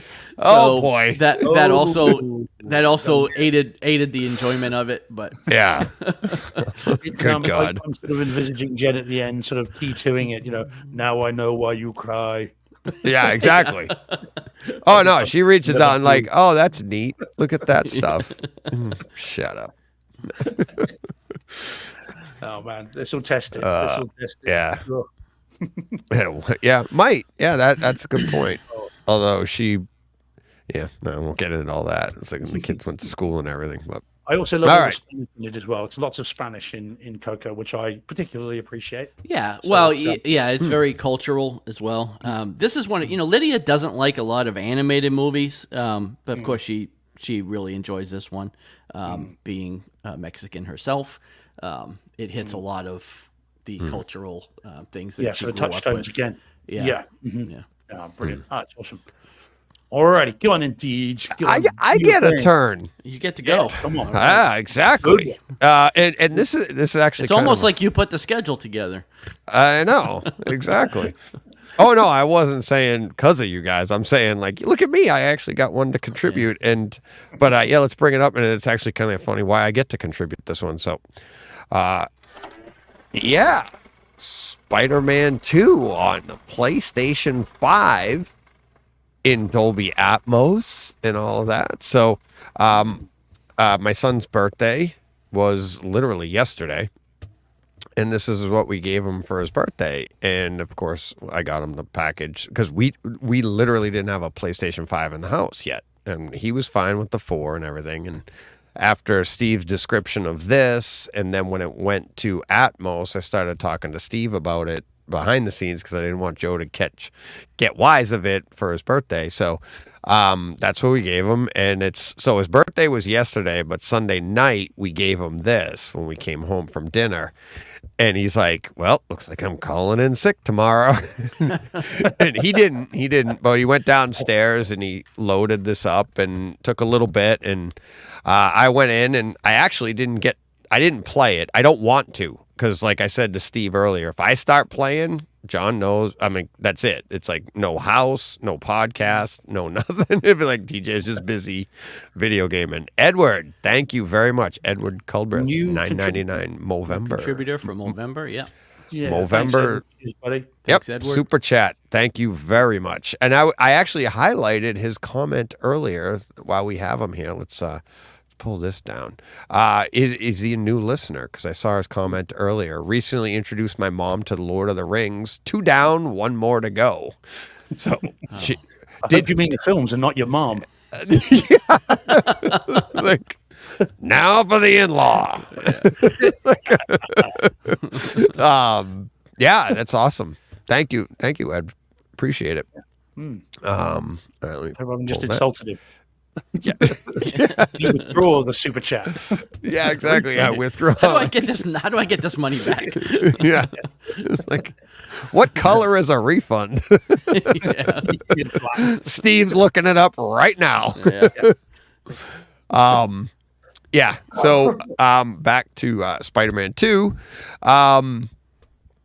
It was a lot of fun watching them. The gameplay seems a lot like what John and I played before. Load times are so much faster.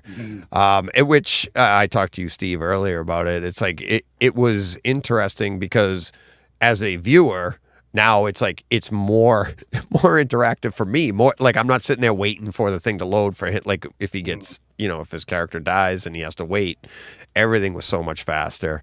It's a lot of fun. The one thing I haven't done with the PS5 yet, it's only been in the house for a day and a half now, 2 days maybe. But I definitely do want to try that Bravia Core thing and see what we can get with that too. And I have tried it now. Yeah, is it pretty good? Actually, you want to talk about it next week? Yeah, we'll but just to let you know, Deej, it depends on your PlayStation subscription service. If you get the premium one, it comes with a load of free movies on there. But they are all movies that we've already got in 4K. In fairness, but it's Steve. They are. Yeah. You know where I'm going with this? Yes, I think so. Can I get Bloodshot? I didn't look.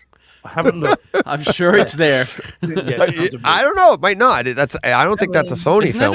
Is it? I think that might be a Sony movie. Yes, that's is a Sony it? movie. Yeah. I could finally get another copy of Bloodshot. Yeah. Oh man, I can't wait for next week's show. I had so we'll talk about it next week. But I had a little look at Elysium and Bad Boys, but what they are, interestingly, is they are IMAX enhanced and they're DTS HD. So sorry. They're not DTSX, no. Sorry, DTSX. Sorry, that's what I meant. Yes. So DTSX. Okay. But so we'll talk about it next week. But I did have a good sort of mess around with it. We'll talk about it then. Yeah, it's funny because I got him this and I saw somebody on Twitter or something talking about Bravia, or maybe it was in the chat on Saturday, and Bravia Core, and I was like, oh yeah, that's right, I'm gonna have access to that because oh yeah, now I can save that for next week. I remember what the comment was actually, and I was like, it doesn't actually. I'll tell you right now, the comparison was you don't need Kaleidoscape, you can do Bravia Core. That's not even close. There's only a limited amount of Sony movies in there, and you don't own it, and two, it's so hard to. I saw that in the chat, and I didn't bring it up, but I was like, it was so hard to get Bravia Core because remember it used to be attached just to the Bravia televisions, Right. and I used to look in. I was going to buy a Bravia television if I could get it out of the Bravia through my room. And I would have mounted the TV out here, and if I could, there's no way to do that. TVs don't export content, right? So I was like, it's so limited. But that to me is a great example of why Kaleidoscape does what they do. Sony's doing that because they don't have the bandwidth to service the world. Because everybody's like, Daddy077 on Twitter, we're always saying we need something like that publicly for everybody. Or like if I have, and it is pretty amazing they're doing it through the PS5 now. So I'll be interested to see how good it is. My view was, again, we'll talk about it more next week, but it's a fun little thing to play around with. But it's I'll happily stick with the discs. Thank you very much. It certainly wasn't enough to make me think, oh yeah, no, if I was going to watch Elysium, I'd be picking the 4K disc. I wouldn't be playing it through my PS5. Right. So and that's no, it'd be fun to. It'll be and that's what I love to do. Like I said, I've always done stuff like that. And before we had podcasts, I'd be like, I remember I told this story I think Saturday, John, about you and I trying to do the the whole with Jack Ryan when it first came out on Prime, and like trying to get Atmos and like. I mean, he did the same thing I did. We were buying all the streaming sticks, all the most. Oh, they came out with a premium one, Roku. Try that one. Nope. Yeah. And it's like it was just a nightmare. But we're just trying to get the best and then compare it to something else or whatever. And I'll do the same thing with Bravia Core. And I mean, if it has Bloodshot, I'll watch the whole thing. I mean, I'll buy it. I'll just that would be fun. And it's like, another opportunity to buy it. At least you say another format that you can buy it on. Yes. And at least it's in object-based audio now, whereas previously, presumably, it wouldn't have been until the Atmos update. So, so you now should be able to see it properly. But yeah, Bloodshot. All of the movies on there on the PS5. Yeah, because previously, prior to the update, presumably it would have only been 5.1. Oh yeah. You mean on the PS5? Yeah. Right. So as a matter of fact, that was one of the things. Like Joe set it all up himself. He ran everything. He got the whole. I mean, he's a grown man now, so he can do this stuff. He got it all connected to the theater rack. What? I think he was taking a dig at Steve there. Oh no, not at all. He can hang his own pictures on the wall and everything. No. You know what went through my mind? No, that's no. Exactly, he did. But no, what I was thinking is if any new listeners are like, my son did it. My son connected his PS5 all by himself. It's like, I don't want some new listener to be like, why can't my son? And the poor kid's 10. I'm like, he's 26 years old. It was his 26th birthday, and I gave him a video game system. But yeah, he connected it all up, and then he starts playing, and like the opening scene, and they have everything, and I'm sitting there, and I'm like, now when he plays, he likes to sit in the front row, so that's where he plays his games all the time. So I'm back in my prime seat, and I'm like, sounds good, but can you check the settings? I don't think you're in Atmos. And he backed out right away, like right mid game. Boom, boom, boom, boom. I'm like, here, you got to do that. I haven't picked up a PS anything in a while, and I'm like, you want to get to here, boom, and I'm like, PC, go down here, boom. Bang, Atmos. And that's a little better. There we go. A little bit more activity, separation, and your like some of the scenes that would like pan by or people yell from the back. A little more discreet.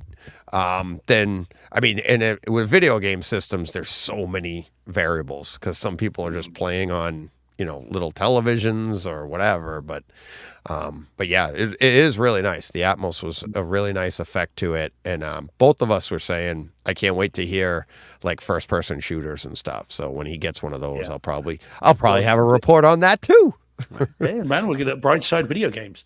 But Yeah. what is cool is that it has. Well, that is and Davey. it does from the messing around that I've done with it. It does upscale all of the games to Atmos as well. So I had a quick go on Fortnite, and that now has stuff all right overhead Yeah. as well and all around.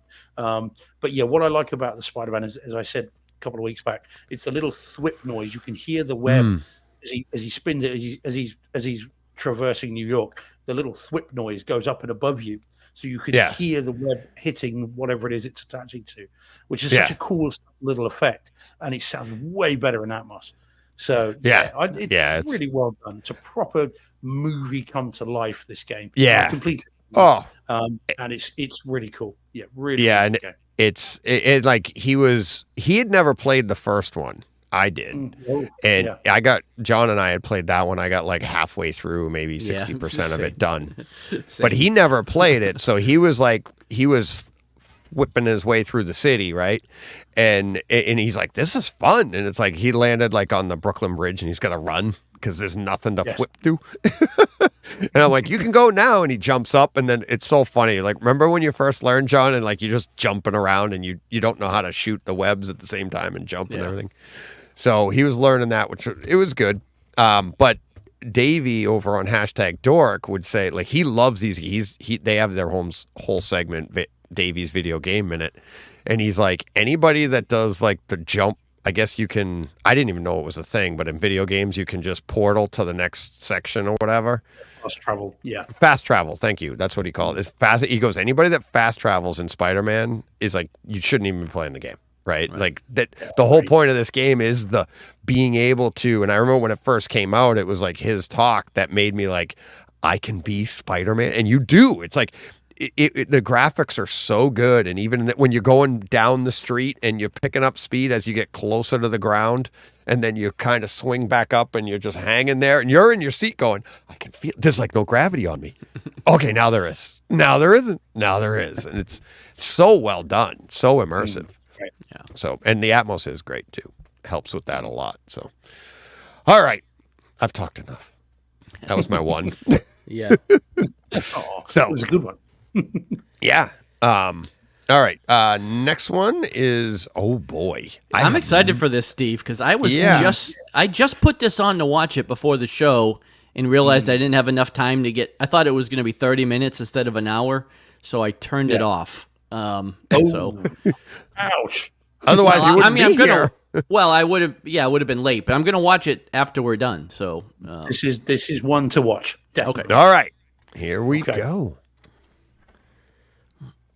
Okay, so apologies for the crap picture, by the way. The Netflix, Blue Eye Samurai on Netflix in Dolby Digital and Dolby Atmos and 4K UHD HDR. The Netflix screen is dreadful and just does not do it justice. So I went online to find a picture, and that's what I found. It was in landscape. Blue Eye Samurai, which came out, and I love the way that rhymes. And came out Friday. Yeah, maybe Friday. Yeah.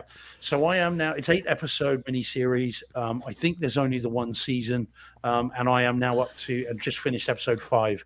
The first episode's an hour. The rest are about 48 minutes. So it gets a little bit shorter. This series is awesome. Really, really good.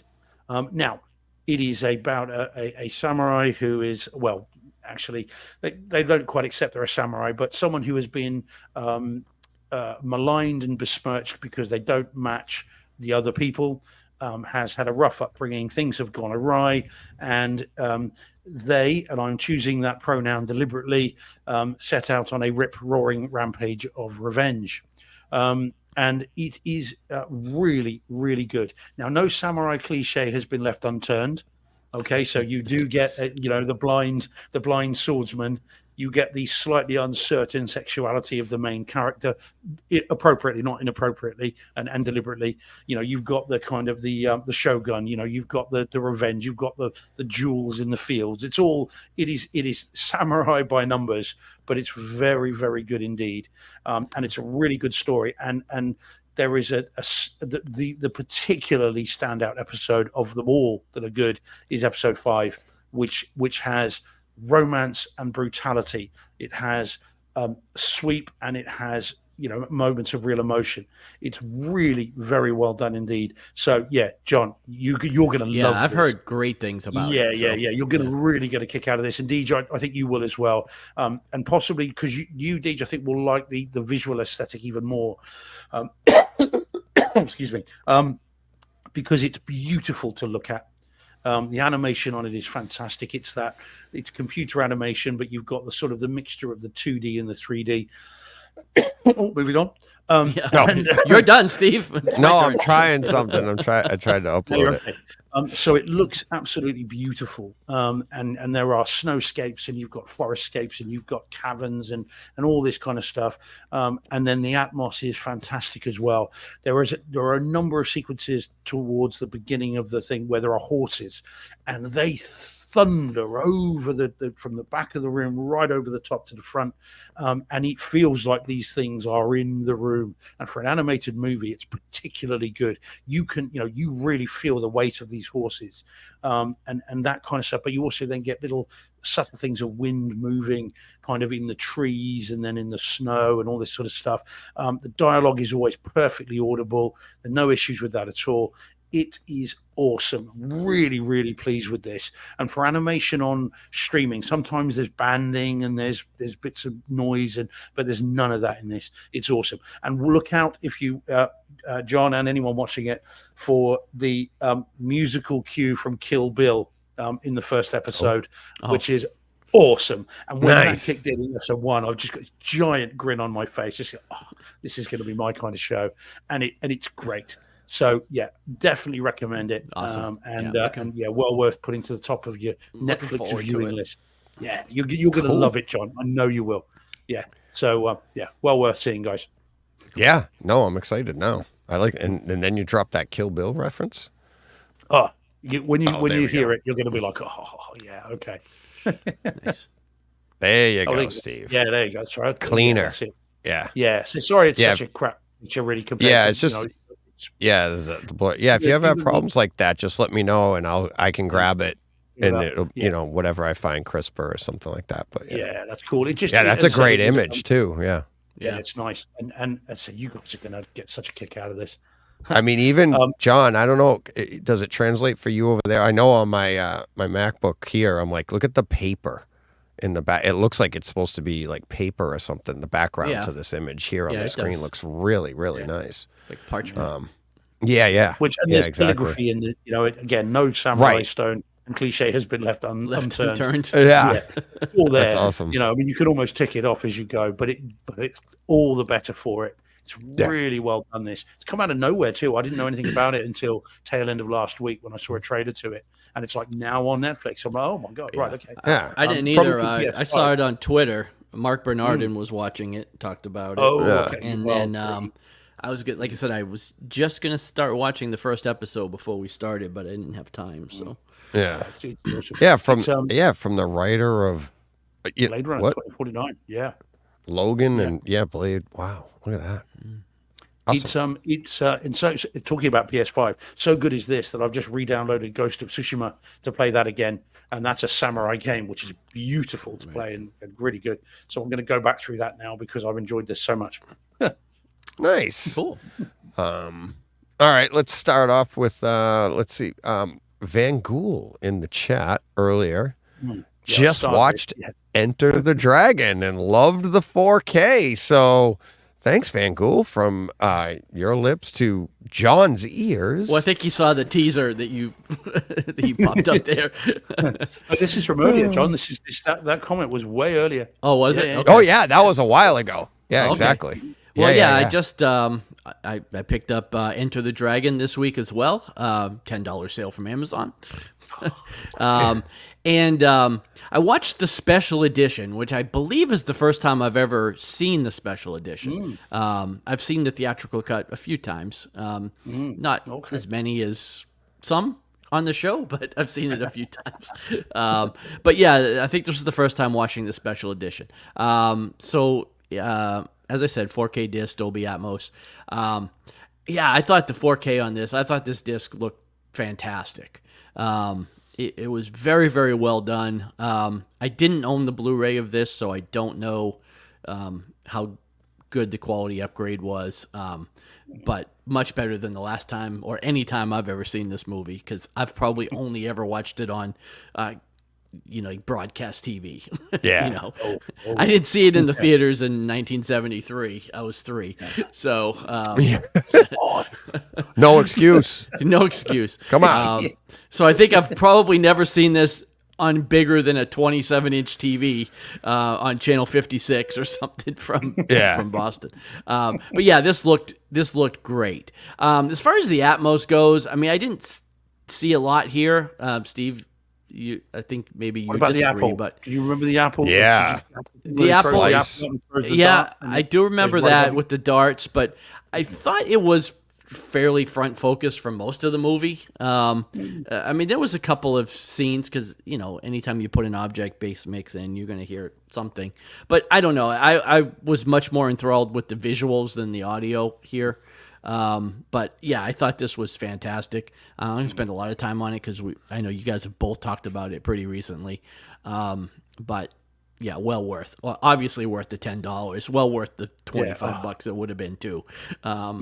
But yeah, and this, of course, is a classic. It's such a good movie. The 4K restoration on this is like, I mean, it takes that you see it in the pictures here, that it takes those blood marks, those on him.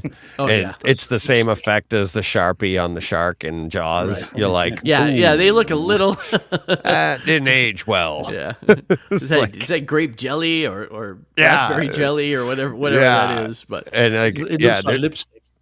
Yeah. Yeah, and there's like, you're right. Yeah, and there's like literally no depth, to a cut. Right. It's like normally, like if something's cut, and nowadays that's what's kind of fun now is they actually put that in there, and you could even draw that and make it look deeper, like 3D, right? Right. And it's like there was nothing back then. Like nobody's ever gonna see this. Yeah, it's just painted on. Yep. It's Bruce Lee. You couldn't cut Bruce Lee. Right. Yeah. But he was supernatural. Yeah. Exactly. But he was cut, so he couldn't get cut. Cut me, Mick. So I think that's what happens with a lot of these older things that get and that's 4K fun though. treatment, right? And that's fun. It's like because we used to read about it back in the day, like this is how we did it, but you can't tell the difference. And now we're like, I can tell the difference. Yeah, you can. Yeah, but still, gorgeous movie. This looks like you would hope it would look. And for $10, it is ridiculously good. Oh yeah, such a good value. I almost bought 2. Yeah, 7. One better than D. Wow. Wow. From John, that's like me buying 10. Yeah, no kidding, right? He's like, I almost bought 2 on sale. On sale. But on sale, right? Like, I'm buying multiples and going, can you charge me more? Yeah. Can I pay $35 for this? I just want to get credit. I want to support this, so charge me more. Yeah. Let's see. All right, Steve. I can't even believe you're going here. Oh, I'm being I mean, careful. it's like you're brave. You're brave. Oh man. Brave ready? or grave? Yeah. Yeah. Let's see how you do. Okay, this is just. Should we just call this Meg 2, and then I won't worry about the rest? Come on, there's a full title here, Steve. You brought it up. So this is Meg 2, The Trench. On 4K UHD. Anyone wondering what we're talking about? Just go back to when Dean reviewed. Don't. Don't kick the hornet's nest, Steve. Yeah. I'll get phone calls. Oh man. Let me know if you get any texts in the next 5 minutes, Deej, and I'll get under the desk if there's going to be anyone else joining us. So this is Meg 2, The Trench, on 4K UHD disc in Dolby Atmos. Now, I saw it at the cinema. We talked about this before. Yeah, tap. And did see it in Kaleidoscope and reviewed the home theater experience. And I've been meaning to see this for about 3 weeks. It's been out here for a little while. And curiously, we got it a couple of weeks before the US, which is interesting, at least on physical media. So the movie's fun. It's dopey, schlocky, silly, but very knowing and a lot of fun. And Oh, even yeah. more fun the second time round. Actually, I enjoyed it. I think even more. So it's a great fun film. See the first. You like the first, you'll like this. Well, yeah, you it's want to really be well. able to keep up with the story too. Yeah, they're very detailed, complicated story. Although no one has quite answered to me. They're all supposed to be these kind of, these marine conservationists, but they think nothing of killing everything in the ocean that they come across. But anyway, they haven't quite figured out. Their first thought is That is the kill John those. Ciccone minute from Steve. Well, quite, but it is just like the whole thing is they're there to Look at that new preserve- thing. Let's kill it. Yeah, let's kill it. Boom! It's the first like- thing I think of. I know. Anyway. It's like we're going fishing with dynamite. Well, okay, I think Greenpeace might have some issues with that, but Yeah. but yes, so it's fun, it's dopey, it's really enjoyable, and the 4K image quality is lovely, very nice indeed. It looks great. It's a Warner's movie. They can do digitally shot movies like no other. So it looks fantastic, even though kind of the murky stuff, in the aforementioned it looks great. There's no banding, there's no kind of crush. It all looks absolutely fantastic. Oh God! Right, for a minute, I wonder what you were putting up there, Deej, for a minute. Surprise. Right, that's right. Thank you. He's so We're not doing this again, are nervous. we? We did this before. Yeah. Oh, that's so great. Moments of panic pass quickly. We're not going to go doing Meg jokes again, are we? Because we do this before. We did not. You did. So it's great, and it looks really nice, and even the stuff at night in the dark looks great, but the stuff on the island at the end, Fun Island, looks absolutely gorgeous. All the kind of the lush jungles and all that stuff is great. I'd seen reviews that say the 4K shows up some of the CGI. I'm not sure I agree with that. I think it's as good as you could expect it to be, and the audio is great as well. Lots of fun little atmospheric kind of bits and pieces. There's quite a nice moment where the camera glides through some bubbles underwater, and the bubbles come up and then go up and into the overheads, literally as if it was passing by your head, which is a cool little effect. So yeah, really good. It's a modern movie, looks and sounds great, well worth picking up. And if it does get to $10, John, then get it. Yeah, I haven't seen either one of these yet, so eventually I I'll think get you'll around really to enjoy them. it. But Yeah, I think I'm you sure I really will. get I like these stupid fun movies. So. Yeah, and that's exactly what it is. Statham, being silly. Deej, put down the text. Stop texting, Deej. Sorry. Yeah. And plus, it looks like he's eating Benji, so you can't go wrong there. Yeah, that is Pippet. Pippet the dog, named Pippet, or Pippin. not Benji. Pippet. Okay. Yeah, named after the dog in Jaws. Same name, same type of dog, I think, as well. So one of the many Jaws homages in these films. Wow, But I know. It's very cool. Yeah, Pippin or Pippet. But the underwater, I mean, just the entire thing, it's like there's a 3D effect to it, with the 4K and everything. And just, I don't know. I guess I could if I actually just sat there and thought about it and why it affects you so much. But probably because we don't see underwater anyways. So when they accent it right with lighting, it seems more realistic and 3D to us in the water. Whereas if they try to do the same thing in real life, you'd be like, that's not how that looks. You know what I mean? Yeah. But yeah, it's so much fun to go through. Yeah, a lot of fun. All right, you done with that one? He's dying to get out of it. Dying to get out of it. Just move on before I get in trouble. That's why I was like, I'm surprised you even brought it up. But all right. Last one. This is it. And wow. This, I know Steve's dying to get to this one. So but you ready? Oh yeah. We ready? Yeah. All right. John, did you see this? I haven't seen it. I didn't watch it this week, so. But it's you've all right. seen You can it. talk. No, I haven't seen it. Oh, you haven't seen it either? No. Oh, so I don't- thought you saw Don't it. spoil it too much, but Oh, there's a lot there. She's dead at the end. yeah. Oh no, sorry. She's John. a doll? Dang. Whose father is she? Yeah, because I do want to see it. So Yeah. keep Oh, that in yeah. mind. Yeah, that's Yeah. okay. Right, Deej, you want to go first? Want me to go first? Which one do? You can go. You were Okay. you were the one that brought it up. I've had it on hold for a while because of October. Did But you yes. want to show off your shirt? Oh yeah, that's right. I forgot. I am. Yeah, let me go. I am Ken enough. There you I go. am enough. Yes. Knuff. Yeah, Knuff. Which I am features in the Knuff. movie. It Yeah, featured. Yeah, it is in the movie. Go ahead. So Barbie, then, this is the first of the two summer movies for me to see. I haven't seen Oppenheimer yet. Still waiting to see that. So this was the first part. So this is Barbie, and I saw it now a couple of weeks back, having bought it on 4K disc with a sense of genuine trepidation. I bought this thinking I might never see this again, and I might not keep it in the collection, and I might not even be able to finish it. Yeah, I had real reservations why? about. Well, because I've had a screener of this for months, and I tried twice to watch it, albeit on the iPad, Deej, all right, but nevertheless. And I watched the first 10 minutes twice, and both times at the end of that 10 minutes, it was so twee and silly, and I was just thinking, I'm going to have to be in the right frame of mind to see this, and if I'm not, if you're trying to rush it, you can't. Yeah, you can't. You got to have the right frame and be able to sit down, and the entire thing needs to be taken in, because if you judge any one part of it, it doesn't make sense. Well, quite. Yeah. So I had real reservations about it, and I sat down in the cinema room, put it on, and thought, right, let's just see. And I watched this with someone else, and I thought, well, I'm just going to give it a go, and let's just see what happens. Not, trying to keep an open mind. This movie is incredible, and one of my movies of the year. And if you had told me after, with that sense of trepidation, that I would say that afterwards, I'd have said, you're having some of that special candy that John likes so much. Yeah.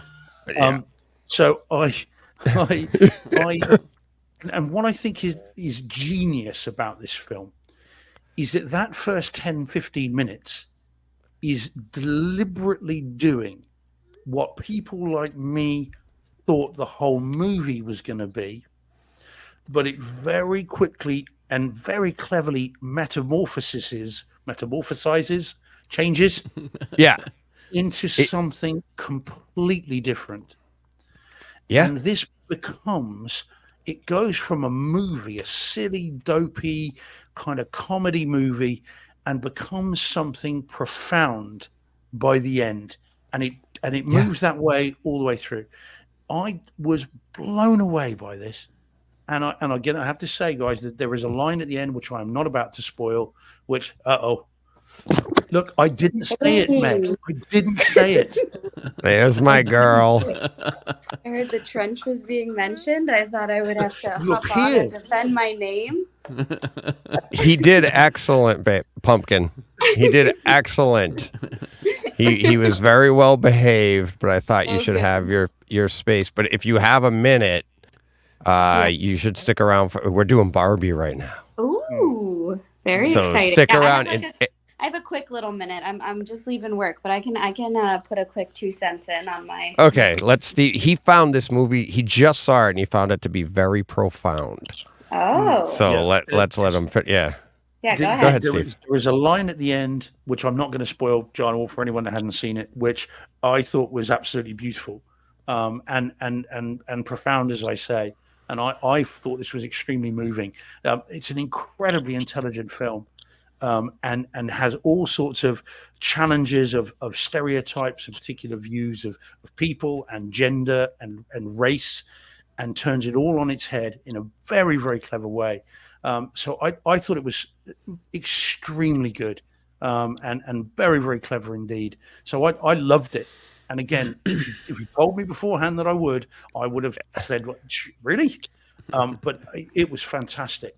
So Meg, what did you think of it?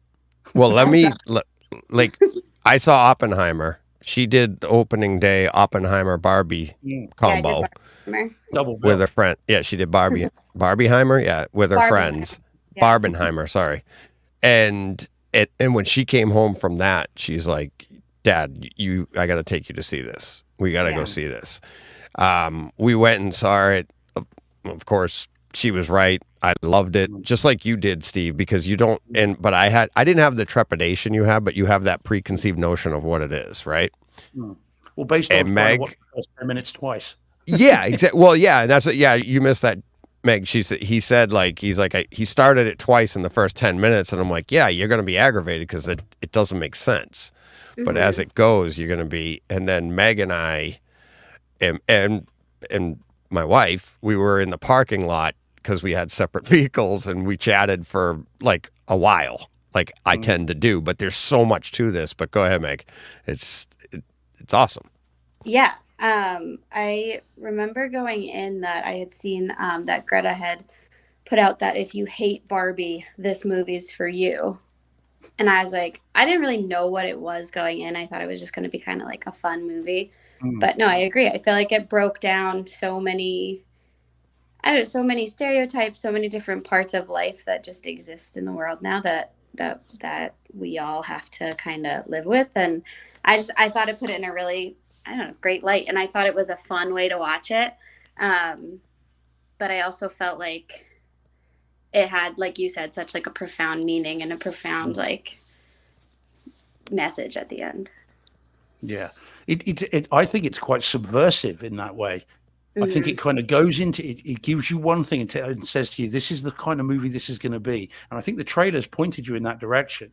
And then as you start watching it, you realize, oh, okay, now you know why Greta Gerwig's directing this, and it's not being directed by, Michael Bay or someone. You know, it's been directed by a proper director and written properly, and actually teaching you something about yourself and the world around us that no other movie would dare. And a film called Barbie about a plastic doll, just goes, oh no, this is not what it's about, and this is something else entirely. Pumpkin.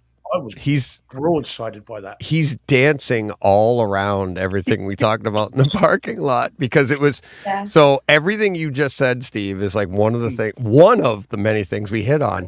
But this is all about, like you said, like it breaks down stereotypes and stuff, but it also tells you, like, in a way, like stereotypes aren't bad, but we are all more than our stereotypes. And everything you just said was the stereotype of Barbie. And that's why you had the trepidation. And then you find out at the end, you're like, holy crap, this movie is more than I thought it would be. That's the point of the movie. Yeah. That's the point of like everything about it, everything they point out. And it's how we look at other people, but it's also how we look at ourselves. There's so many. And then, I mean, there's so much to this movie. It's like we could have conversations for hours. Did you just fall down? No, I stood up. No. All right. Thanks, Pumpkin. My name. Yep. Love you. Bye. Bye, was good this time. Cheers, Meg. All the best. Bye-bye. But yeah, that's what's so much fun about this movie. And then the home theater side of it, there's tons now, seeing it, multiple times, in the background and the details in the costumes, and how like even their skin and stuff, how they make their skin seem kind of like, the hair, it's all like Barbie was. And there's so many scenes, like, John, you had sisters, they had Barbies, and your Barbies. Meg had a few, but it wasn't as big of the thing for her. It wasn't a big, and I didn't feel like it was even as big a thing then either. But yeah, there's so much to it. And then, and then the Barbie stuff, there is all the toys and everything are in there. But that's not what this movie's about. No, it's not. But am I the only one who spent a large portion of the first viewing trying to work out the sizes of the screens in the background of the I'm looking at them thinking, that's got to be an 85 inch, isn't it? Is that a 90? Is that a projector? Is that an LCD or an OLED? I was doing that for quite a while whilst looking. Well, also concentrating on the movie, honest. But it was I couldn't help but look at the screens in the background and work out where they were from. I'll tell you one thing I did notice that I didn't notice in the theater was the background behind the boardroom that Will Ferrell was in through the windows. That's all CGI'd, but I'm like, that looked beautiful. And it was like, is that fake? Because I don't even think that's what that skyline looks like that you'll see back there. Sure, it's all fake. Oh, no. But I mean, like literally, not even like, I know they made it up, but did they use it from like, that is a skyline there and they just enhanced it? Or you'll see what I mean, John. It's like, it's not a spoiler. I think the message for you, John, from me anyway, and Lee Teach as well, is that this is not the movie you think it is. It's just not that stupid, fluffy kind of Right. silly, kind of disposable sort of comedy that I think it was marketed as. It is Right. something way more profound than that. And again, with familial responsibilities, the lines towards the end I found very moving. I did tear up during this at the end, which again would have never expected. There are some interstellar type lines in this that I think are again, with familial responsibility, it goes right to the core of what I think that is. And I appreciate that's just me, but it's just so much better than it had any Like I right said, to be. I've always wanted to see it. Like I've wanted to see it since day one. I just haven't gotten around to it. So, I don't have to be convinced to watch it. I just haven't bought it yet. I mean, Mattel, when they got Greta Gerwig in to do this, I mean, what I don't know is whether Mattel approached them or she approached Mattel, or kind of how all that worked. That I don't know, so I'm watching the extras as usual. But when Mattel got hold of that script, they must have just been rubbing their hands together and thinking, "Oh my God, someone has taken our child toy and turned it into some sort of existential comment on life, love, and everything else." And they must have been blown away when they read that script. And they tried it with the Lego movie again. Warner's in that with the Lego movie. The Lego must have been like, wow, what have you done with this? And to this, I think times 10 to the nth degree. Mattel must have just thinking, well, we've seen Hasbro with the Transformers movies, and look how that turned out. Obviously better than the Godfather, Deej. But so Hasbro ends up with kind of G.I. Joe, and they end up with Transformers, loads of money, but no critical kudos other than Deej. Okay. Whereas with Mattel, they get one movie and hit it out of the park. And I mean, this thing is going to be up for Oscars, almost certainly. I mean, they must have just thought all their Christmases had come at once. And it is that kind of thing with the doll too. Like the idea of Barbie when they started it. And it's like I said, I'm like, we could go, I have theories and ideas and the way that this can, and this is what it makes stuff like this so creative. Like they took something that, even to your point, Steve, like the trailers led you in one direction. That's the whole point of the movie. That's like everything you said in that summarization when Meg was here. It was like, that's exactly what this is about. It's like, don't judge anything. It's like, we are stereotypical, everybody, and there's a reason for that. But then at the same time, we're all different. Just like everybody in home theater in this, like if nothing else, like on Saturday, how much we all have in common, but yet how different we all are, right? We're a stereotypical home theater guy. Yep. But how much different are we? The three of us sitting right here. One of the things, I mean, people tell us all the time, and one of the things I love about it is like we all come at it in a different way. Just the three of us. And it's the same thing with Barbie. And it's this movie is just pointing to that. And I think the doll was meant to do a certain thing, like they kind of talk about in the movie, and it kind of got warped. Like things tend to do, but there was a reason for that too. And it's like, that's what I said. It's like, so very rarely, if ever, when was the last time I did this, guys? But I already know what the title of this show was going to be before we got here. And I already wrote what's that? Spider-Man 2? Yes, exactly. No, I put, I said, this is like my opening line in the show notes. I said, few movies make a statement like Barbie. But is Barbie in 4K UHD a must-own home theater movie and experience? Not just and yes. I think it is. What do you think? Yeah. In a word, yes.